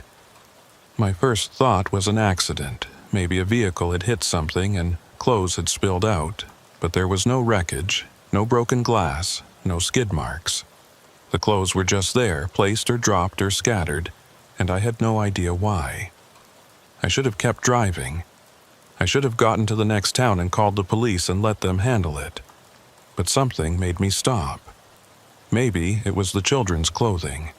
Maybe it was the thought that someone might be hurt and need help. Maybe I was just too tired to make good decisions. Whatever the reason, I pulled the truck over onto the shoulder and put it in park. I sat there for a minute with the engine idling, looking at the last pile of clothing I'd passed. It was maybe 50 feet behind me now, barely visible in the red glow of my taillights. The smart thing would be to stay in the truck and call for help, but my phone had no signal out here. I'd have to drive until I found service, and by then, whoever left these clothes might be long gone or worse. I touched the cross around my neck, that silver cross my father had worn for 40 years. I said a quick prayer, same kind my dad used to say. Then I grabbed my flashlight, climbed down from the cab, and walked back toward the clothing. The night air was cool and completely still. No wind at all. It was the kind of stillness that feels oppressive, like the atmosphere itself is pressing down on you. The only sounds were my boots on the asphalt and the distant hum of my truck's engine. I swept the flashlight beam around as I walked, checking the ditches on either side of the road, looking for any sign of a person or a vehicle or anything that would explain this. Nothing. Just empty fields on both sides, grass and darkness extending out into nowhere. I reached the pile of clothing and crouched down to look at it. Definitely children's clothes. A small shirt with cartoon characters on it, tiny jeans, little canvas shoes. My stomach tightened. Kids' clothes on a deserted highway in the middle of the night was not a good sign. This could mean a lot of things, and none of them were good. I stood up and turned slowly in a circle, shining my flashlight out into the fields. The beam didn't reach very far, maybe 30 or 40 feet before it just dissolved into the black. Anyone could be out there and I wouldn't see them. That's when I heard it. A crunch, like someone stepping on dead grass or breaking a stick. It came from the left side of the road, from somewhere out in the field. I whipped the flashlight toward the sound, but I couldn't see anything. Just grass and darkness. I stood there frozen, listening. My heart was pounding now. I wanted to call out, to ask if someone was there, but something stopped me. Some instinct telling me to stay quiet. 30 seconds of silence. Then another crunch, but this time from the right side of the road. The opposite direction from the first sound. I spun around, trying to find the source, but again there was nothing. Just darkness. Someone was out there. Multiple someones by the sound of it. Moving around in the fields on both sides of the road. And they were doing it quietly, carefully, like they didn't want me to know exactly where they were. Every survival instinct I had was screaming at me to get back in the truck and leave. Right now. Don't ask questions, don't investigate further, just go. I started walking back toward the cab. Not running, but moving quickly, keeping the flashlight sweeping back and forth to make sure no one was coming up behind me. I was maybe 10 feet from the truck when I heard the scream. A child's scream. High-pitched and terrified, coming from somewhere in the woods on the left side of the road. It cut through the silence like a knife, and I stopped dead, every muscle in my body tensing. A kid. There was a kid out there in the dark, screaming. All thoughts of danger vanished and I turned toward the sound, trying to pinpoint where it had come from. I couldn't just leave if there was a child in trouble. I couldn't live with myself if something happened to a kid because I was too scared to help. I was about to head toward the woods when the scream came again. And this time something about it sounded wrong. Off. It was the exact same scream as before, same pitch, same duration, same everything. Like it was a recording being played twice. I froze again, confused now. What the hell? Before I could process what that meant, I heard an engine roar to life somewhere behind me. I spun around and my headlights caught movement, someone or something ducking behind the truck. At the same time, I heard running footsteps, multiple sets, coming from different directions. I didn't think. Pure panic took over, and I ran for the cab, yanked the door open, threw myself inside, and slammed it shut behind me. I hit the lock button and started the engine, my hands shaking so badly I almost couldn't get the key to turn. The truck shuddered to life and I threw it into gear, ready to floor it and get out of there. That's when I saw them. I'd turned the truck slightly when I parked, and now the headlights were pointing at an angle into the woods on the left side of the road. And in that cone of light, maybe 30 yards in, I could see people. 3 or 4 of them, I couldn't tell exactly because they were ducking behind trees as soon as the light hit them. But I saw enough to see what they were holding. A speaker. One of them had a large, portable speaker, the kind you use for outdoor parties or events. And in that split second before they hid, I saw one of them reaching for it. Probably to trigger that child's scream again. They were trying to lure me into the woods. The clothing on the road, the sounds in the field, the screaming child, it was all fake. All a setup to get me to come closer. To walk into those trees where they were waiting. For what? To rob me? To hurt me? I didn't know, and I didn't want to find out. I punched the accelerator and the truck lurched forward. As I straightened out onto the highway, I saw someone standing on the shoulder on the right side of the road. A dark figure silhouetted in my headlights.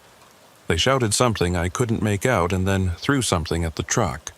Whatever it was hit the passenger window hard enough to crack the glass, but not break it. Then I was past them and accelerating, leaving them and their trap behind. I drove like hell for the next hour, pushing the truck as fast as I dared, not slowing down for anything, not stopping to check the damage to the window or call the police or anything else. I just drove, hands locked on the wheel, checking my mirrors constantly to make sure no one was following me. The adrenaline had burned away all my exhaustion, and I was wide awake now, almost painfully alert. When I finally reached the warehouse in Montana I was supposed to deliver to, I pulled in and just sat in the cab for a long time, breathing, trying to calm down. My hands were still shaking. I couldn't stop replaying what had happened in my mind. Those people in the woods, that speaker, that fake scream. How close I'd come to walking into whatever trap they'd set.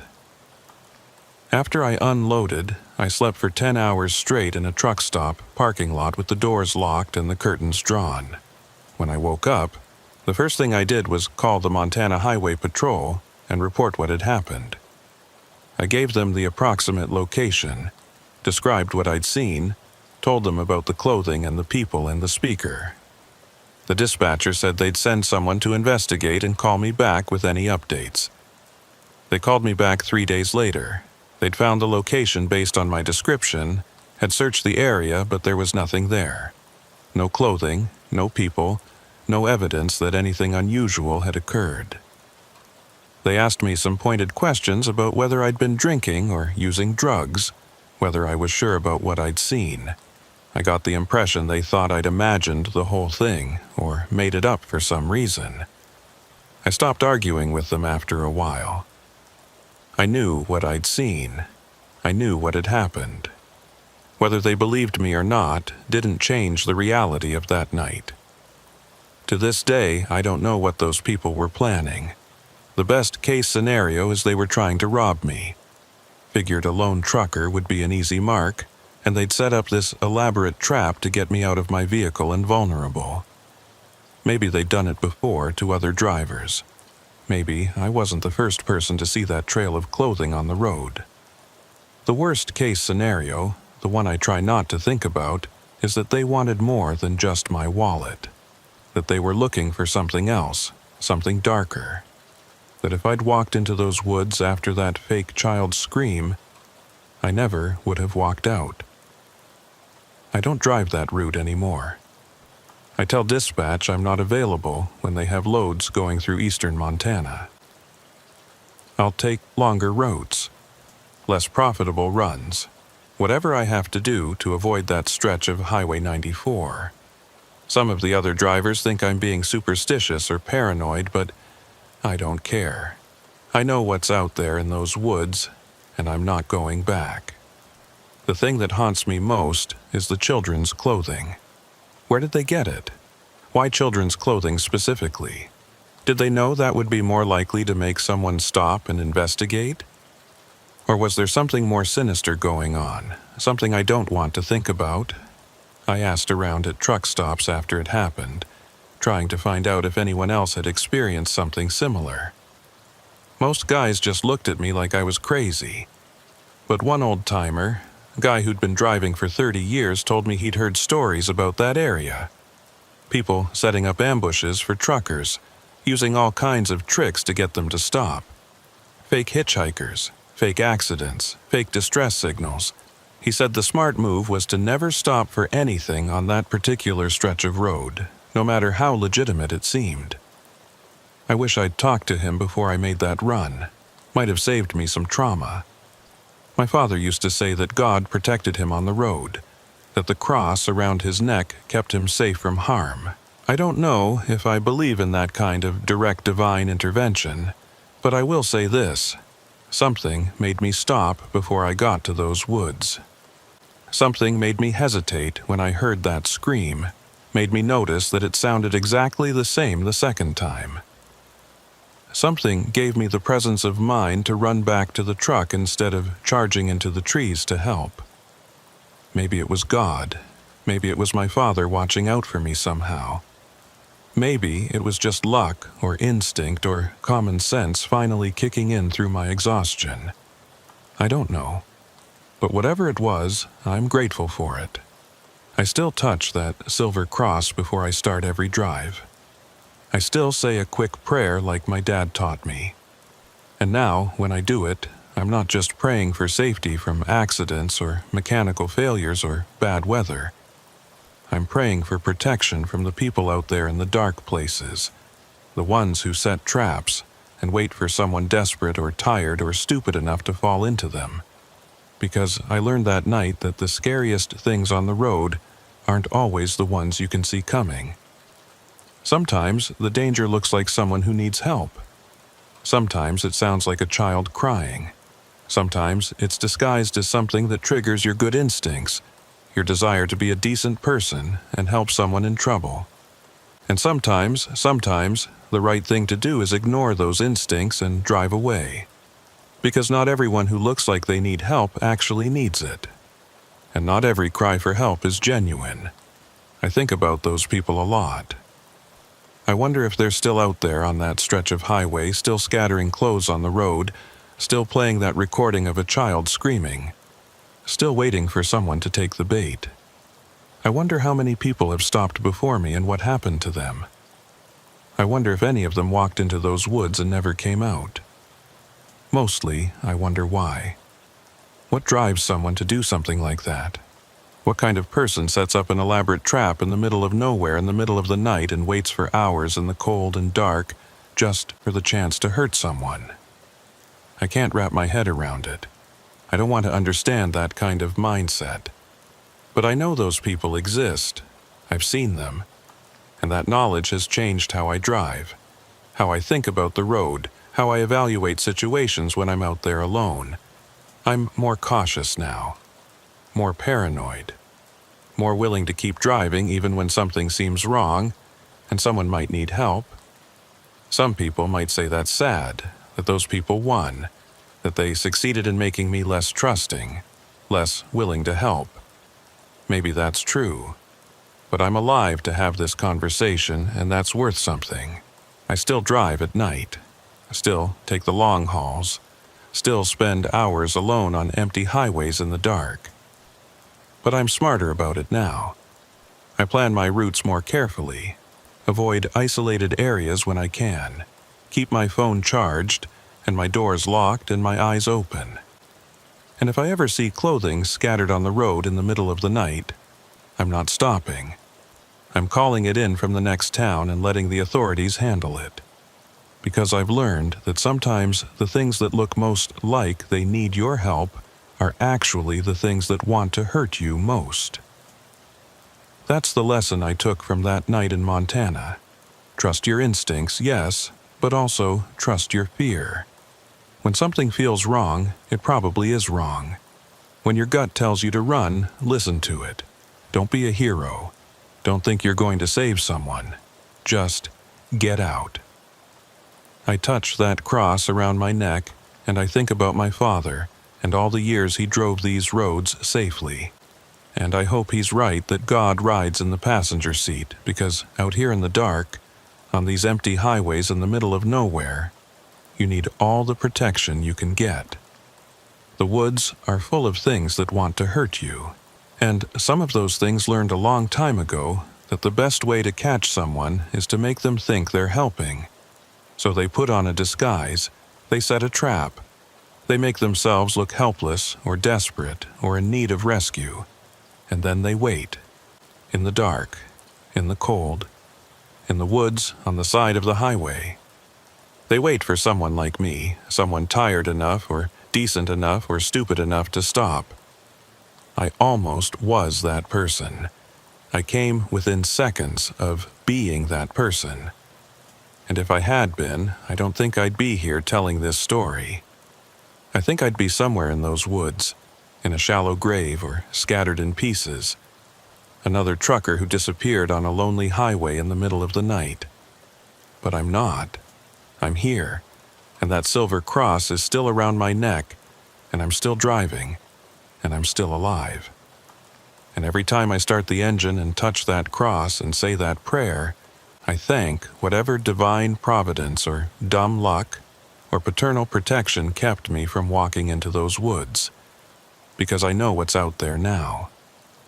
I know what's waiting in the darkness, and I'm never, ever going back to find out what would have happened if I'd been just a little bit less careful, a little bit more trusting, a little bit more willing to be a hero. The woods can keep their secrets. I don't need to know them, I just need to keep driving.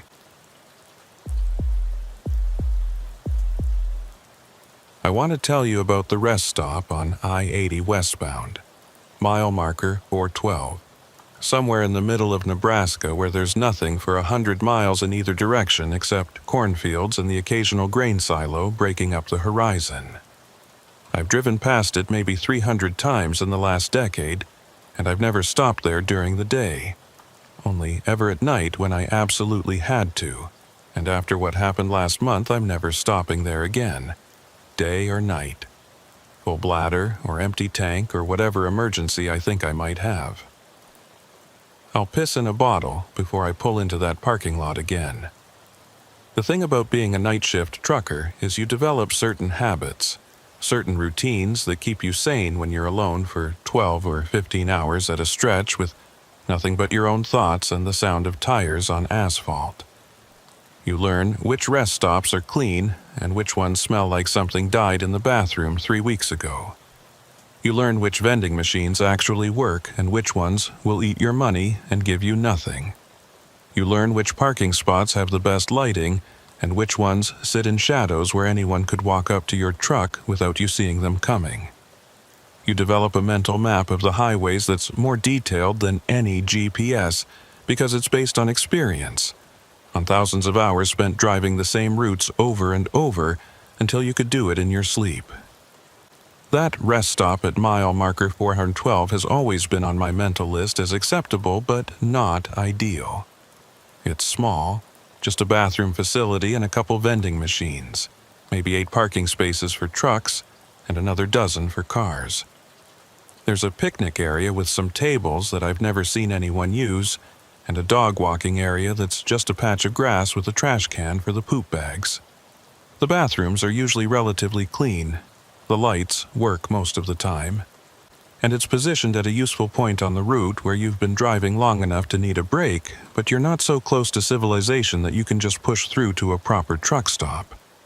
The weird thing about it, the thing I never really thought about until last month, is that I've never seen another person there. Not once. Not in 10 years of stopping there maybe 20 or 30 times, always between 2 and 4 in the morning. I've seen other trucks parked, sure, and cars, but I've never actually encountered another human being.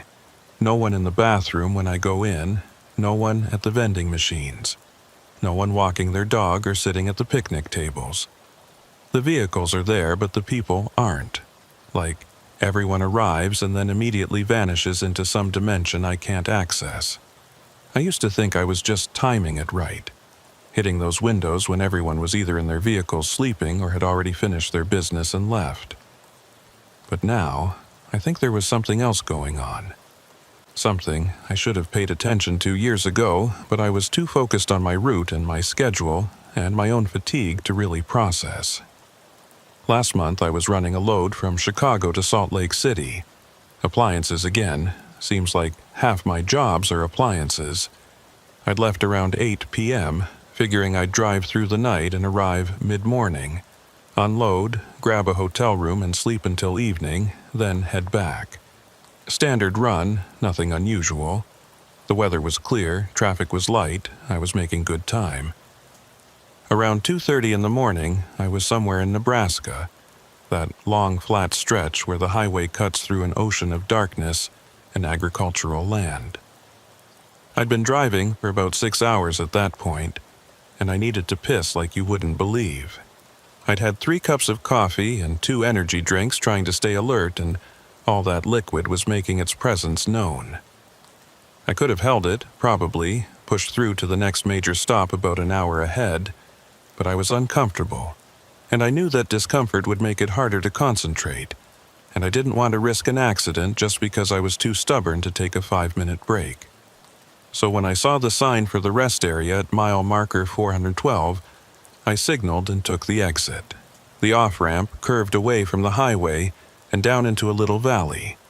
and as I descended I could see the rest stop below, its lights creating a small island of illumination in the surrounding darkness. There were 3 other trucks already parked and 2 cars, which seemed like a lot for this particular stop at this particular time, but I didn't think much of it. Just meant other drivers had the same idea as me. I pulled into a parking spot at the far end of the truck section, away from the other vehicles, killed the engine, and sat there for a moment in the sudden silence. You don't realize how loud the engine is until you turn it off, and then the absence of that sound is almost physical. I could hear my own breathing, the tick of the cooling engine. Nothing else. Through the windshield, I could see the bathroom facility about 50 yards away. A squat, concrete building with harsh fluorescent lights visible through the small windows near the roofline. The lights were flickering slightly, that irregular stuttering you get with old ballasts that need replacing. I climbed down from the cab and stretched, feeling my spine pop in several places. The air was cool and still. That particular quality of stillness you only get in the middle of nowhere in the middle of the night. No wind, no ambient noise, just silence pressing in from all sides. I could smell diesel and asphalt and something organic, maybe fertilizer from the surrounding fields. I walked toward the bathroom building, my boots loud on the pavement, each step echoing in that weird way sounds do when there's nothing around to absorb them. The concrete felt solid under my feet, but the air felt thin somehow, insubstantial, like I was walking through something that wasn't quite real. I noticed as I got closer that the lights inside the building were flickering more noticeably than they'd seemed from the truck, and with each flicker I could see shadows moving inside, even though I was pretty sure the place was empty. Had to be empty. Nobody else was walking around, no other vehicles had their lights on, no sounds of doors opening or closing or engines starting. Just me and my footsteps, and that flickering light. The building itself looked older up close than it had from a distance. The concrete walls were stained with years of exposure to weather and exhaust fumes, and there were cracks running through the structure in spiderweb patterns that made me wonder about its structural integrity. The paint around the door frames was peeling, revealing multiple layers of different colors underneath, like the place had been repainted a dozen times over the decades, and each coat was giving up and falling away. There were 2 entrances, one marked with the fading male symbol and one with the female, and between them was a recessed area with 2 vending machines, both of which were completely dark. No power, or maybe they were broken, or maybe someone had just turned them off to save electricity. I couldn't tell, and I didn't particularly care because I wasn't there for snacks or drinks. I just wanted to use the bathroom and get back on the road. But something about those dark vending machines bothered me. They felt wrong, somehow. Like they were watching me even though they were just inanimate objects. I know that sounds insane, but I've learned to pay attention to these feelings. These little instinctive warnings that tell you when something isn't quite right. I've been driving long enough to know that your gut can pick up on things your conscious mind hasn't processed yet. Subtle details that add up to danger even if you can't articulate why. I pushed open the door to the men's room and stepped inside. The fluorescent lights overhead were definitely failing, buzzing loudly and creating this strobing effect where everything would be bright for a few seconds. Then dim, then bright again. It was disorienting and I had to blink a few times to adjust. The bathroom was standard institutional design. White tile walls, gray concrete floor, 3 urinals on one wall and 2 stalls on the other. A row of sinks with a long mirror above them. The place was empty. I was alone. I could see the whole room at a glance and there was no one else there. But as I walked toward the urinals, I had this weird feeling, this sensation of presence, like someone was watching me. I know that sounds paranoid, but it was distinct, unmistakable. That prickling awareness you get on the back of your neck when you're being observed. I stopped and turned around, checking the stalls. Both doors were open, both stalls clearly empty. No one there. I looked at the mirror above the sinks, half expecting to see someone reflected there who wasn't actually in the room, but it was just me, looking tired and confused and slightly spooked. I shook it off and went about my business, standing at the urinal and staring at the tile wall in front of me, trying not to think about the flickering lights, or the feeling of being watched, or the fact that I was alone in a concrete box in the middle of nowhere at 3 a.m. But I couldn't shake it. The sensation was too strong, too specific. Someone was watching me. I could feel it. When I finished, I washed my hands quickly, glancing at the mirror multiple times, and that's when I noticed something weird. The reflection was slightly off. Not obviously wrong, nothing dramatic, just a tiny delay, like the mirror was showing me what I'd been doing half a second ago instead of what I was doing right now. I moved my hand and watched the reflection move just a fraction behind the actual movement. I turned my head, and the reflection turned a moment later. I stood there staring at my own face in the mirror, moving my hands, tilting my head, watching the reflection lag behind by that tiny fraction of a second. It had to be the flickering lights, I thought, creating some kind of optical illusion. Or I was more tired than I realized, and my perception was off. But the more I watched, the more certain I became that the delay was real and consistent. The reflection was not quite synchronized with reality. And then, just for a moment, just for a fraction of a second when the lights dimmed during one of their flickers, I saw someone else in the mirror, someone standing behind me. I spun around, heart suddenly racing, but the bathroom was empty. No one there. I looked back at the mirror, and it was just me again, my own face looking pale and scared in the harsh fluorescent light. I got out of there fast, walked quickly to the door, pushed it open, stepped out into the cool night air. My hands were shaking and my heart was pounding, and I felt ridiculous for being so spooked by a failing light fixture and my own exhausted brain playing tricks on me. I stood there for a moment, breathing, trying to calm down, telling myself I was being stupid. That's when I noticed the trucks. The 3 trucks that had been parked when I arrived were still there, but they looked different somehow. I couldn't immediately identify what was wrong. I just knew something was off. I walked closer, squinting in the dim light from the overhead lamps, and that's when I realized what it was. The trucks were identical to each other. Same make, same model, same color, same wear patterns on the paint, same mud splatter on the wheel wells, same company logo on the doors. Not similar.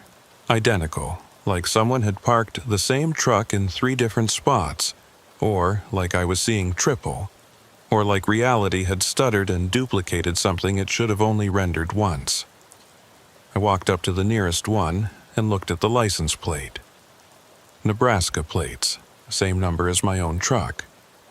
I checked the second truck. Same plate. Third truck, same plate. All 3 trucks had the exact same license plate number, which was also my license plate number. I stood there in the parking lot trying to process this, trying to come up with any rational explanation. Some kind of optical illusion. No, I could walk around the trucks, examine them from different angles, and they remained consistently identical. A weird coincidence? Not possible, not with the same license plates. A prank? Who would even do this, and how and why? My brain was refusing to accept what I was seeing because it didn't make sense. It couldn't make sense, and yet there it was. Undeniable. 3 identical trucks, all of them exactly the same as mine. All parked at a rest stop where I'd never seen another person despite coming here dozens of times over the course of a decade. I walked back to my truck, the real one, at least I thought it was the real one, and climbed into the cab. I was going to leave, I decided. I was going to start the engine and get back on the highway and drive away from this place and never think about it again. But as I reached for the ignition, I glanced at my rearview mirror and froze. There was a truck behind me. Another truck, identical to mine, parked directly behind my parking spot in a position where it would block me from leaving. It hadn't been there when I'd parked. I was sure of it. I'd backed into the spot, and there had been nothing but empty pavement behind me. But now there was a truck there. Same as all the others, same as mine. I watched it in the mirror for a long moment, waiting for something to happen. For someone to get out, or for the truck to move, or for anything that would make this make sense. Nothing happened. The truck just sat there, engine off, lights off, no sign of a driver or any movement at all. I could still drive out forward, I realized. The spot in front of me was clear. I could just pull forward and swing around and head back to the highway. I turned the key and the engine started, loud in the silence, and I put it in gear and began to ease forward. That's when I saw the man. He was standing in front of my truck, directly in my path, maybe 10 feet ahead. He hadn't been there a second ago. I would have seen him when I looked forward to plan my exit route. But now he was there, standing perfectly still, facing the truck, his features hard to make out in the glare of my headlights. I stopped, put the truck back in neutral, waited. The man didn't move. He just stood there facing me, a dark silhouette against the bright headlights. I couldn't see his face, couldn't see any details, just his outline. Average height, average build, wearing what looked like a jacket and jeans, nothing distinctive. I hit the horn. One short blast, the universal signal for get out of the way. The man didn't react, didn't move, didn't turn away, didn't acknowledge the horn at all. Just stood there like a statue. I tried again, longer this time. Several seconds of horn blaring into the night. Still nothing. No response, no movement. He could have been a mannequin or a cardboard cutout for all the reaction he showed. My mind was racing through options. I could try to go around him, but the parking lot wasn't that big, and I wasn't confident I could navigate around him and the other trucks without getting stuck or hitting something. I could get out and confront him, ask him to move, but every instinct I had was screaming at me not to leave the cab. I could call the police, but my phone had no signal here. It never did. This part of Nebraska was a dead zone. So I waited. Maybe he'd get bored and leave. Maybe this was some weird prank or test or I don't even know what. I sat there with the engine idling and the headlights on and watched the man stand perfectly motionless in front of my truck. After about 5 minutes, I noticed something. The man was getting closer. Not walking, not moving in any visible way, but when I looked away for a second and then looked back, he was definitely closer than he had been. Maybe a foot closer, maybe less, but closer. I watched more carefully after that, keeping my eyes locked on him, refusing to blink or look away, and for several minutes he remained exactly where he was. Then I glanced down at my dashboard to check the time, and when I looked back up, he was closer again. Maybe 2 feet closer this time. Still not moving, still standing perfectly still, but occupying a position in space that he definitely hadn't been in before. This was wrong. This was all wrong. Every rational part of my brain was trying to explain it away, trying to find some logical reason for what I was seeing. But there wasn't one. This man was moving without moving, getting closer without taking steps, approaching my truck in some way that violated the basic laws of how physical reality works. I put the truck in reverse, figuring I'd back up, swing around somehow, find another way out. But when I looked in my rearview mirror, the truck that had been blocking me was closer now too. And there was someone standing next to it. Another person, same dark silhouette, same indistinct features, just standing there motionless in the dim light. I looked forward again and the man in front of me was even closer now, maybe 6 feet from my bumper, and I realized with growing horror that every time I looked away from one of them, they would move, would suddenly be in a new position without any apparent transition between the old position and the new. I looked to my left, out the driver's side window, And there was someone standing there too, right next to the door, close enough that I could have touched them if I'd opened the window. I jerked back in my seat, my heart hammering, and looked to the right. Another person there too, standing next to the passenger door. Same silhouette, same immobility. They were surrounding the truck. I could see them in my peripheral vision, standing at all the windows, and every time I looked directly at one of them they would be perfectly still. But in the corner of my eye, I could sense the others moving, shifting position, getting incrementally closer with each glance. I tried driving forward anyway. Just floored it, figuring I'd push through or around the man in front of me if I had to. But the truck barely moved. The engine roared and the wheels spun, but I only advanced maybe a foot before stopping, like I was trying to drive through mud or sand, like there was some tremendous resistance pushing back against me. I looked at the man in front of the truck and he was right there now, right up against the bumper, his hands pressed flat against the grill, and even though I still couldn't see his face clearly, I could feel him looking at me, staring directly into my eyes through the windshield. And I knew, with absolute certainty, that he was not human. That whatever these things were, they only looked human from a distance, and up close they were something else entirely, something that moved according to different rules and existed in a way my brain couldn't fully process. I reached for my phone even though I knew it wouldn't work, desperate for any option, any way to call for help or document what was happening or just hear another human voice even if it was just a recording. But when I looked at the screen it showed the time as 3:47 a.m., which didn't make sense because it had been 2:35 when I'd pulled into the rest stop, and I couldn't have been here for more than 20 or 30 minutes. I looked at the dashboard clock, and it showed 3:47 a.m. I looked at my watch and it showed 3:47 a.m. But that wasn't possible. An hour hadn't passed. Couldn't have passed. Unless I'd lost time somehow. Unless there was a gap in my memory, unless something had happened that I wasn't aware of.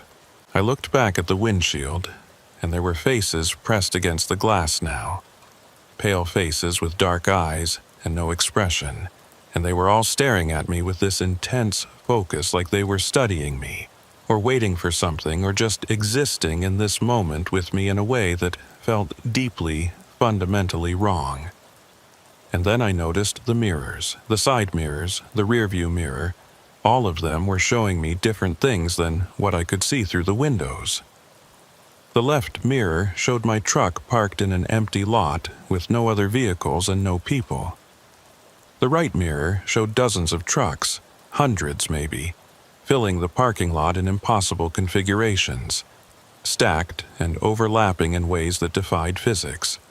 The rearview mirror showed the bathroom building, but the door was open and there was light pouring out.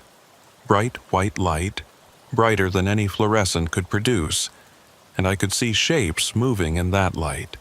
Human-shaped, but wrong somehow. Distorted. I closed my eyes. I don't know what else to do. I just closed my eyes and sat there in the driver's seat with my hands on the wheel, and I tried to think of anything else. Tried to imagine being somewhere safe. Tried to remember what it felt like to be in control of my situation. When I opened them again, everything was normal. The sun was coming up, pale light spreading across the parking lot, and I was alone. No other trucks, no people, no faces at the windows.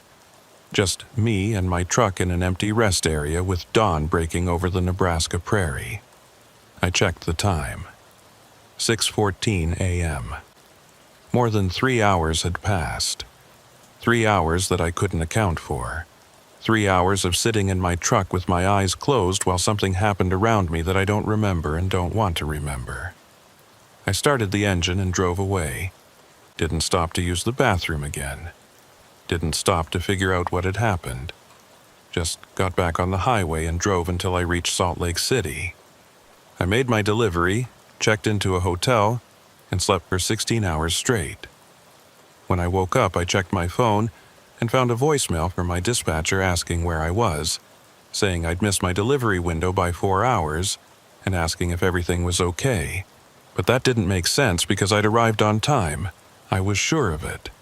I'd delivered the load and signed the paperwork and watched them unload the truck. Except when I checked my delivery confirmation app, there was no record of the delivery. According to my GPS history, I'd driven straight from the rest area to the hotel without stopping at the warehouse. 4 hours late, just like my dispatcher said. But I remember unloading. I remember signing the paperwork. I remember talking to the guy at the loading dock about the weather. I have memories of doing these things, clear, detailed memories, but apparently they never happened. I tried to piece together what was real and what wasn't, but I couldn't make it fit. Something had happened at that rest stop. Something that had scrambled my timeline and my memories and my sense of reality.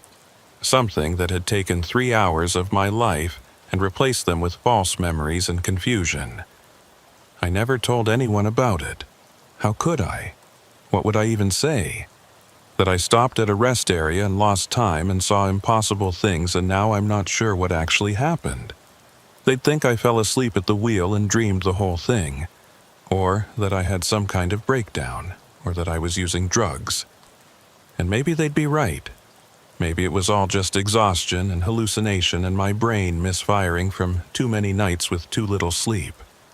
But I don't think so. I think something real happened at that rest stop. Something outside the normal flow of reality. And I walked into it without knowing. And I'm lucky I walked back out at all. I drive past mile marker 412 regularly. My routes haven't changed, and that rest area is still there. Still the most convenient stopping point on that particular stretch of highway. But I don't stop anymore. I see the sign, I see the exit, and I keep driving. I hold my bladder and push through to the next stop even if it's inconvenient. Because I know what's waiting there in that parking lot. In that bathroom with the flickering lights and the mirror that shows you what you were instead of what you are. The trucks are still there. Every time I drive past, usually around 3 in the morning, I can see them down in that little valley, parked in their spots, identical vehicles in a row. Sometimes there are 3, sometimes 4, sometimes as many as 6. They're always the same make and model as mine. I don't know if they're always there or if they only appear at certain times, but they're there every time I look. And sometimes, if I glance down at exactly the right moment, I can see a figure standing in the parking lot. Just one, usually standing perfectly still in a position where they could be looking up at the highway, watching the trucks drive by, waiting for someone to stop. I talked to some other drivers about that rest area. Casual conversations at truck stops and loading docks, asking if they'd ever stopped there, if they'd noticed anything weird. Most of them had never even heard of it, which is strange because it's right there on I-80, clearly marked, impossible to miss. A few remembered seeing the exit but couldn't recall ever taking it. One guy, older driver who'd been running these routes for 30 years, just looked at me hard when I asked and said, "Don't stop there. Ever. Just don't." I asked him why, and he said, "Same reason you're asking me about it," and walked away. So I'm not the only one. Whatever happens there, whatever that place is, I'm not the first person to experience it. And that's somehow worse than if it had just been me, if it had just been my own personal hallucination or breakdown. Because it means the place is real and consistent, and it's still there, still doing whatever it does to people who stop there in the middle of the night. I think about those 3 hours I lost. I think about what I might have done during that time, where I might have gone, what might have happened to me while my conscious mind was closed off behind my eyelids. Did I get out of the truck? Did I go back into that bathroom? Did I see something in those mirrors that my brain couldn't process and so it just deleted the memories to protect me? Or did nothing happen at all? Did I just sit there for 3 hours while time moved differently around me? while I existed in some pocket of reality where the normal rules didn't apply and 3 hours could pass in what felt like 5 minutes. I don't know. I'll never know. And that uncertainty is worse than any concrete truth could be. What I do know is that place is wrong. That rest stop, mile marker 412, westbound on I-80 in the middle of Nebraska, where there's nothing for miles except darkness and cornfields and the occasional grain silo breaking up the horizon. It's wrong in a fundamental way. Wrong in a way that makes reality bend around it. And it's waiting there for people like me, people who are tired and alone and just need a 5-minute break from the road. And if you're ever driving through Nebraska late at night and you see that exit, mile marker 412, with the sign that says Rest Area 2 miles, I'm telling you right now, don't take it. Keep driving. Hold whatever you need to hold. Drink less coffee. Plan your route better, whatever you have to do. Because if you stop there, if you park in that lot and walk into that bathroom and look into those mirrors, you might not come back out the same person you were when you went in. You might lose time or memories or some fundamental piece of yourself that you didn't even know could be taken. Or you might not come back out at all. You might end up like those trucks in the parking lot. Identical copies of something that was once real, waiting in the dark for someone else to join you. I still drive at night. I still run the same routes, still haul the same loads from city to city across the endless American highway system. But I'm more careful now about where I stop. I'm more attentive to the feeling I get when I pull into a place, whether it feels right or wrong, whether the lights look normal or slightly off, whether there are other people around, or if I'm inexplicably alone despite multiple vehicles being present. Because I've learned that not all rest stops are equal. Some of them exist in the normal world, clean or dirty, well-maintained or falling apart, but basically mundane and safe. And some of them exist somewhere else, somewhere adjacent to our reality, but not quite part of it. And if you're unlucky enough to stop at one of those places when the conditions are right and reality is thin enough for you to slip through, you might find yourself in a situation that your brain wasn't designed to handle.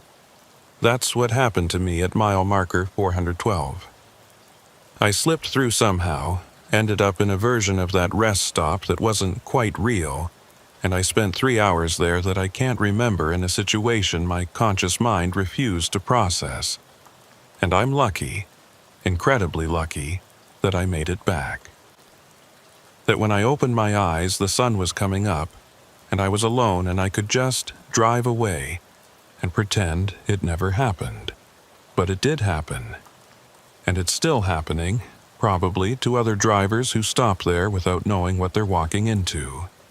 And there's nothing I can do about it except warn people, tell my story to anyone who'll listen, and hope that maybe someone will believe me and avoid that place and not make the same mistake I did. So that's what I'm doing now. I'm telling you. Mile marker 412, I-80 westbound, Nebraska. Don't stop there. Don't even look at it if you can help it. Just keep your eyes on the road and your hands on the wheel and drive past it as fast as you can. Because whatever is waiting there in that parking lot, in that bathroom with the flickering lights, in those mirrors that show you things that aren't quite right, it's patient. It's been there for years, probably decades, and it'll be there for years more. And it's waiting for you to stop, waiting for you to walk through that door and look into that mirror and realize too late that you've made a terrible mistake. Don't be the next person to learn that lesson. Don't be the next truck parked in that lot with no driver to be found. Don't be the next story that other truckers tell late at night at rest stops. The next cautionary tale. The next person who disappeared into something they couldn't understand and never came back. Just drive past. It's that simple. See the exit, stay in your lane, and keep going. Whatever you need, whatever you think you can't live without for another hour, you can wait. Trust me on this. You can wait. Because the alternative is stopping at mile marker 412, and I promise you, absolutely promise you with everything I have, that's not a mistake you want to make. That's not an experience you want to have. That's not a memory you want to carry with you for the rest of your life, wondering what really happened during those lost hours, and what might still be happening there every night when the sun goes down and the rest stop lights flicker on. The trucks will still be there. The bathroom will still be open. The mirrors will still show you things that aren't quite synchronized with reality. And if you're unlucky, if you stop at exactly the wrong time in exactly the wrong way, you'll find out what's behind those reflections. And I don't think you want to know. I know I don't.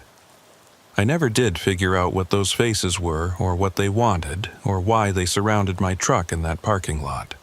I never understood where those 3 hours went, or what I did during them, or why my memories don't match the records. All I know is that I don't stop at mile marker 412 anymore, and neither should you. That's the only wisdom I have to offer. That's the only lesson I learned from that night. Some places are wrong, and you should stay away from them. And if you accidentally stumble into one of them, you should count yourself lucky if you get out again with nothing worse than lost time and confusion. Because it could always be worse. It can always be so much worse. And I think somewhere in those 3 hours I don't remember, I found out just how much worse it can be. My brain just did me the favor of forgetting it, of protecting me from knowledge I wasn't equipped to handle. So I'm grateful for that, at least. Grateful that I don't remember. Grateful that I can still drive and work and function like a normal person instead of being crippled by whatever truth is waiting in that rest stop for anyone foolish enough to look for it. And I'm telling you this story not because I want to scare you, but because I want to protect you.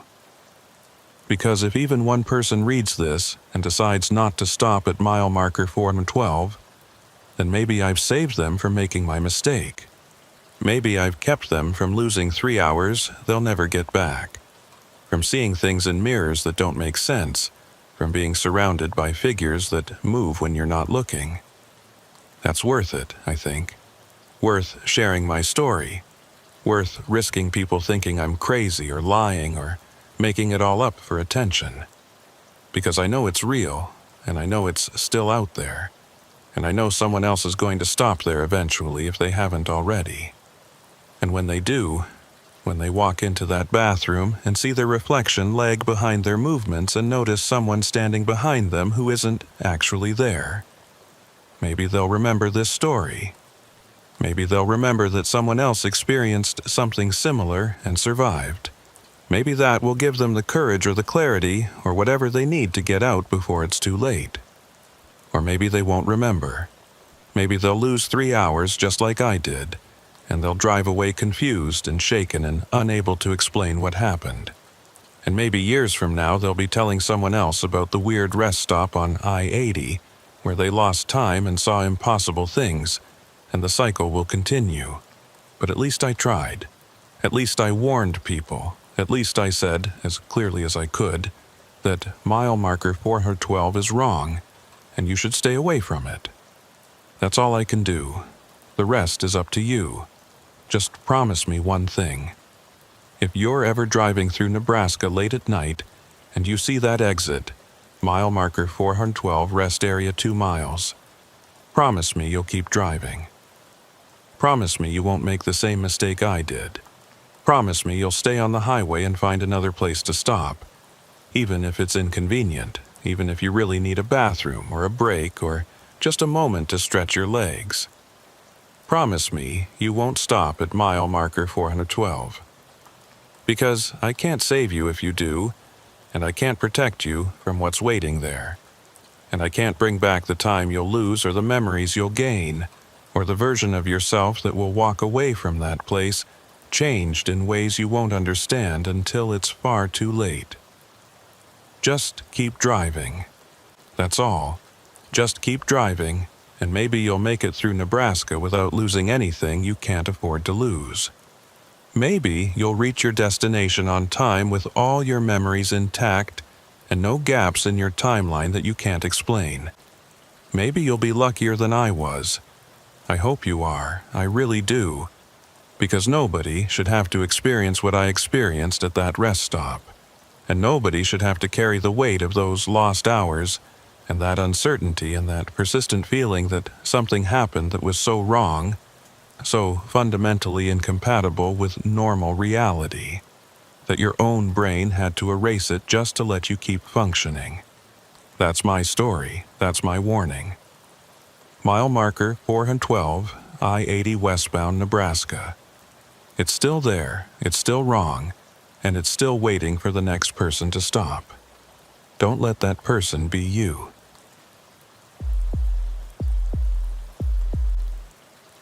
There's a stretch of highway in Wyoming, Route 287 between Lander and Rollins, that doesn't make sense.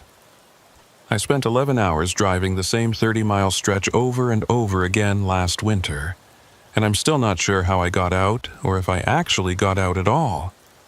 Maybe I'm still there, still driving, and this is just a dream. That's what that night did to me. It broke my confidence in basic reality. I've been a trucker for 8 years now. Started at 29 after getting laid off. The work is solitary, but I found it peaceful, at least at first. Now, I think all that time alone has worn down the barriers between what's real and what's not. This happened in January, middle of the month, during one of those brutal cold snaps where the temperature drops to 20 below and the air feels brittle when you breathe. I was hauling automotive parts from Denver to Billings, Montana, a time-sensitive load where delays would cost the company thousands per hour. No pressure, right? I left Denver around 7 p.m., planning to drive through the night and arrive around noon. The route took me north through Wyoming on 287, not a major highway, but the most direct path. Usually, it's empty at night, so you can make good time. The weather forecast mentioned possible snow, but nothing severe. The first few hours were fine. I made it through Fort Collins and Laramie without problems, grabbed coffee at a gas station in Rollins around 11 p.m., then headed west on 287 toward Lander. This is the stretch I'm talking about. Roughly 120 miles of empty highway cutting through high desert and mountain passes. Nothing out there except sagebrush and the occasional ranch road leading into darkness. No towns, no services, just the road. I'd driven this section so many times it was automatic. I knew every curve, every grade, every place where the wind would hit you sideways. I could practically drive it with my eyes closed, which is a dangerous thought because complacency kills on the road. But that's how familiar it felt. The snow started around midnight. Just a few flakes at first, but within 20 minutes it was coming down steadily and accumulating. I slowed down, turned on the wipers, and kept going. I've driven in worse. Wyoming. Winter weather is unpredictable, but this didn't seem like anything I couldn't handle. I was somewhere between mile marker 45 and 46 when I first noticed something was off. I'd been watching the markers to track my progress, just keeping an eye on them out of habit, and I saw mile marker 45 go by on the right side of the road. Standard green sign with white lettering, nothing unusual. I kept driving, maybe another minute or two, and then I saw mile marker 45 again. At first, I thought I'd misread the first one, but no, I definitely remembered seeing 45 clearly. So, seeing it again didn't make sense unless I'd somehow turned around, but I hadn't. I'd been driving in a straight line, no exits or turnoffs. I decided I'd just been mistaken and kept driving. A few minutes later, I passed mile marker 46, then 47. The markers were coming at regular intervals now, and I started to relax. Just tired, I thought. Then I passed mile marker 45 again. No mistaking it this time.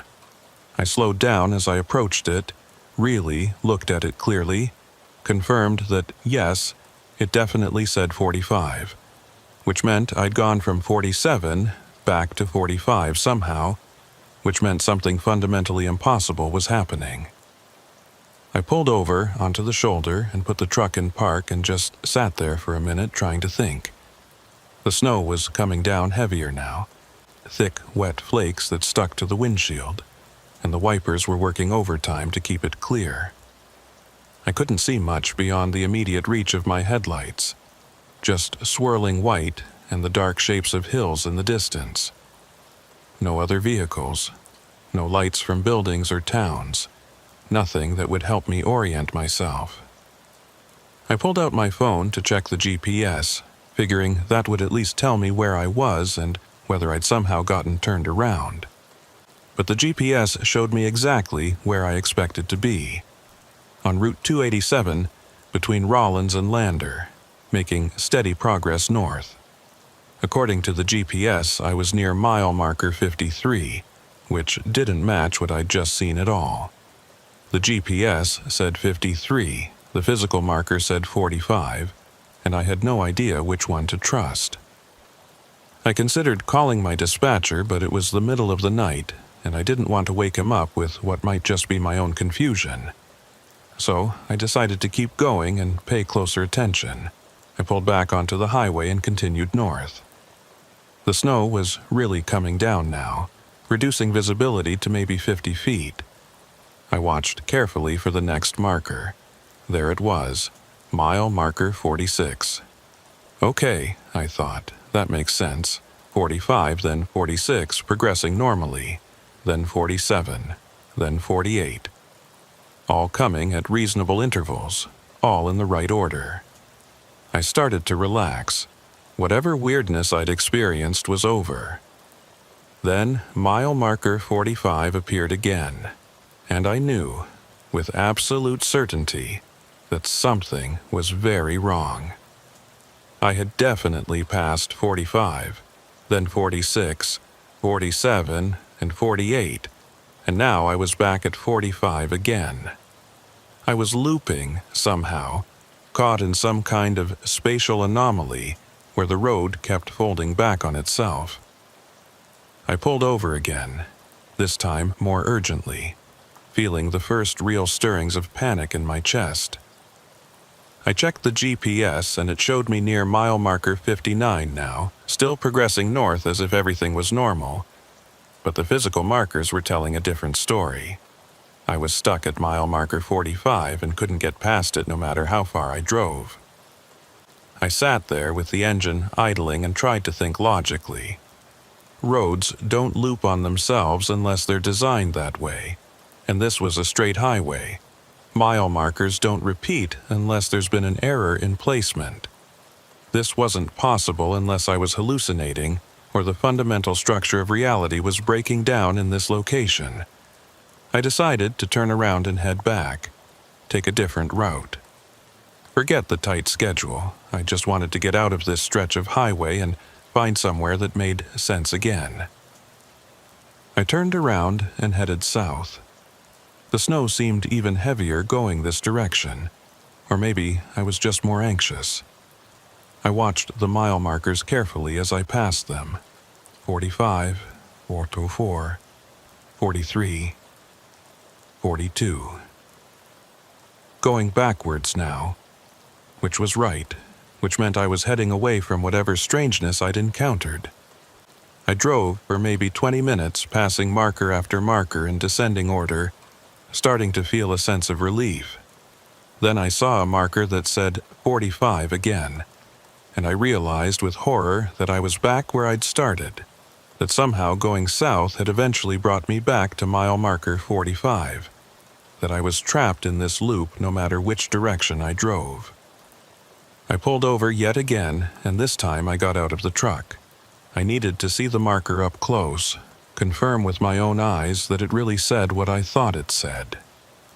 I walked through the falling snow to the marker, my boots crunching on the accumulating white. And yes, there it was.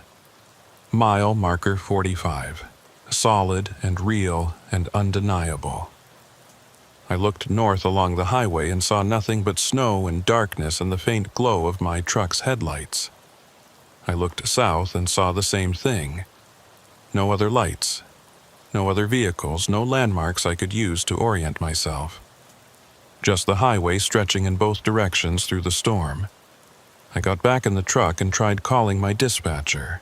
The call wouldn't go through. No signal. I tried calling anyone. Emergency services, my brother, random numbers I could remember, but nothing connected. The phone showed full bars, but every call failed immediately. I tried the radio and got only static. The CB was silent. I was completely isolated, cut off from any form of communication, alone on a highway that didn't follow normal rules. I started driving north again because I didn't know what else to do. Maybe if I kept going long enough, I'd break through whatever was causing this loop. The snow was piling up now, getting deep enough that I could feel the truck working harder to push through it, and I knew that soon the road would be impassable. Mile markers 45, 46, 47, 48 passed. I kept counting, trying to memorize the order. 49, 50, 51, 52, 53. I started to feel hopeful. Maybe I'd broken free, maybe whatever had been causing the loop was over. 54, 55, 56. I was making progress, real, measurable progress, getting farther from mile marker 45 with each passing minute. Then I saw a sign up ahead, barely visible through the snow.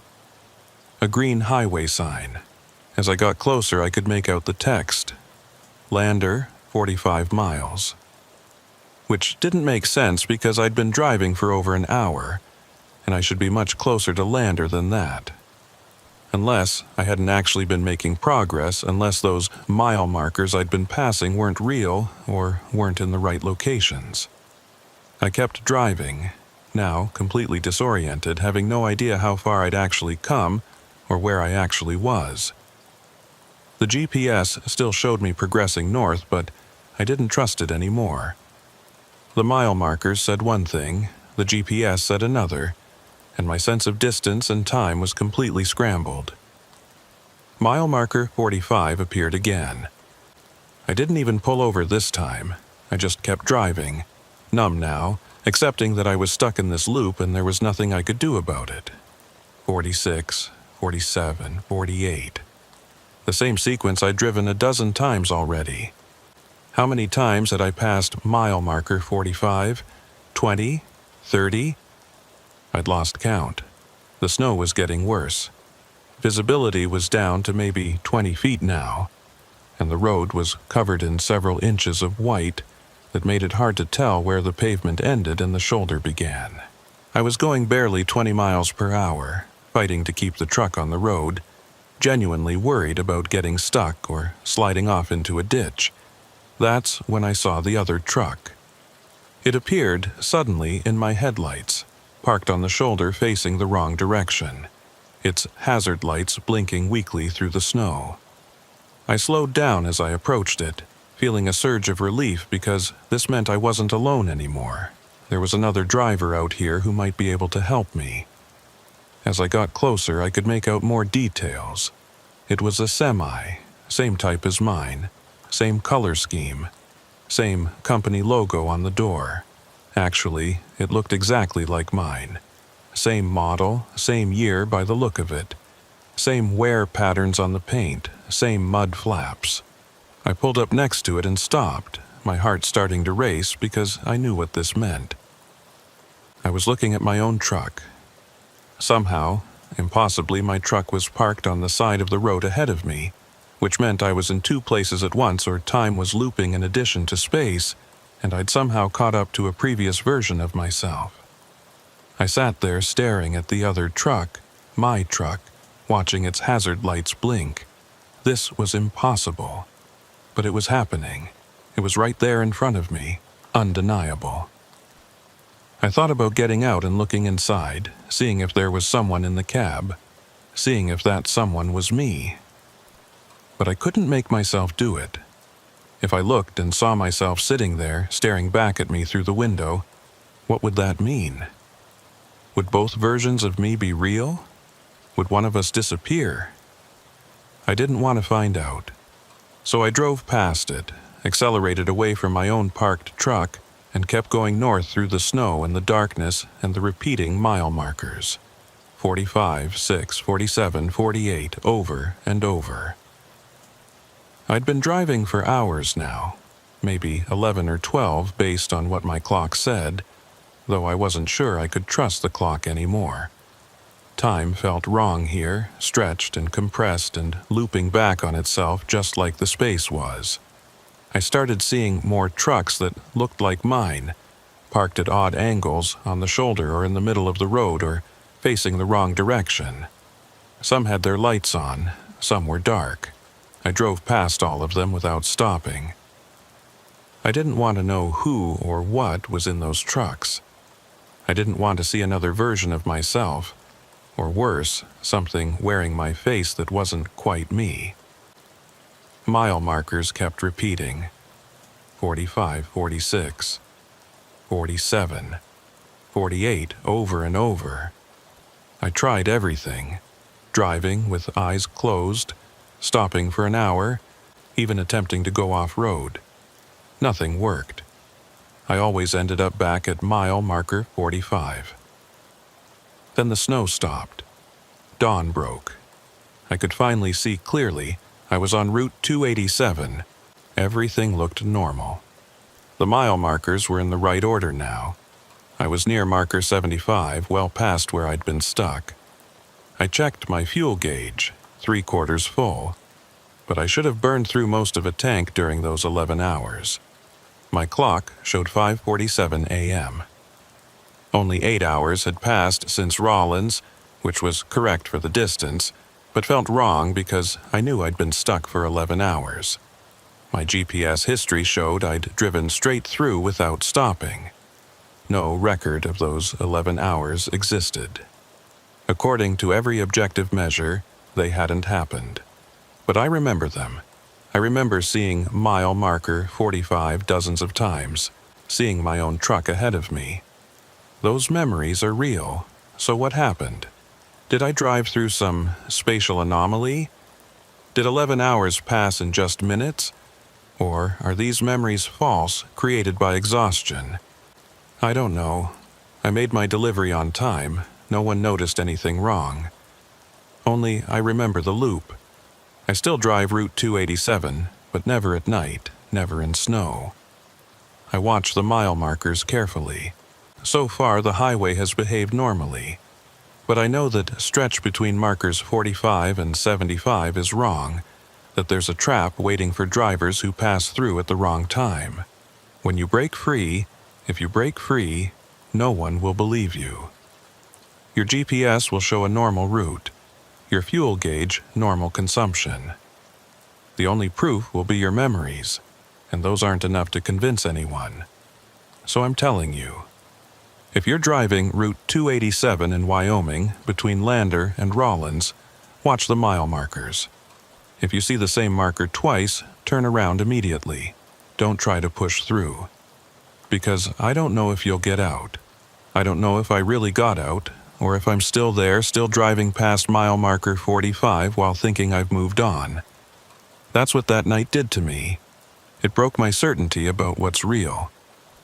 And if you get stuck on that highway, seeing your own truck parked ahead of you, counting hours that don't exist, remember that someone else experienced this before you. Remember, you might get out, but you might not be the same afterward. You might lose your confidence in basic reality. You might spend the rest of your life wondering if you ever really escaped at all. Mile marker 45. If you see it twice, turn around. That's all the wisdom I have. That's the only lesson I learned from those 11 hours that maybe never happened at all.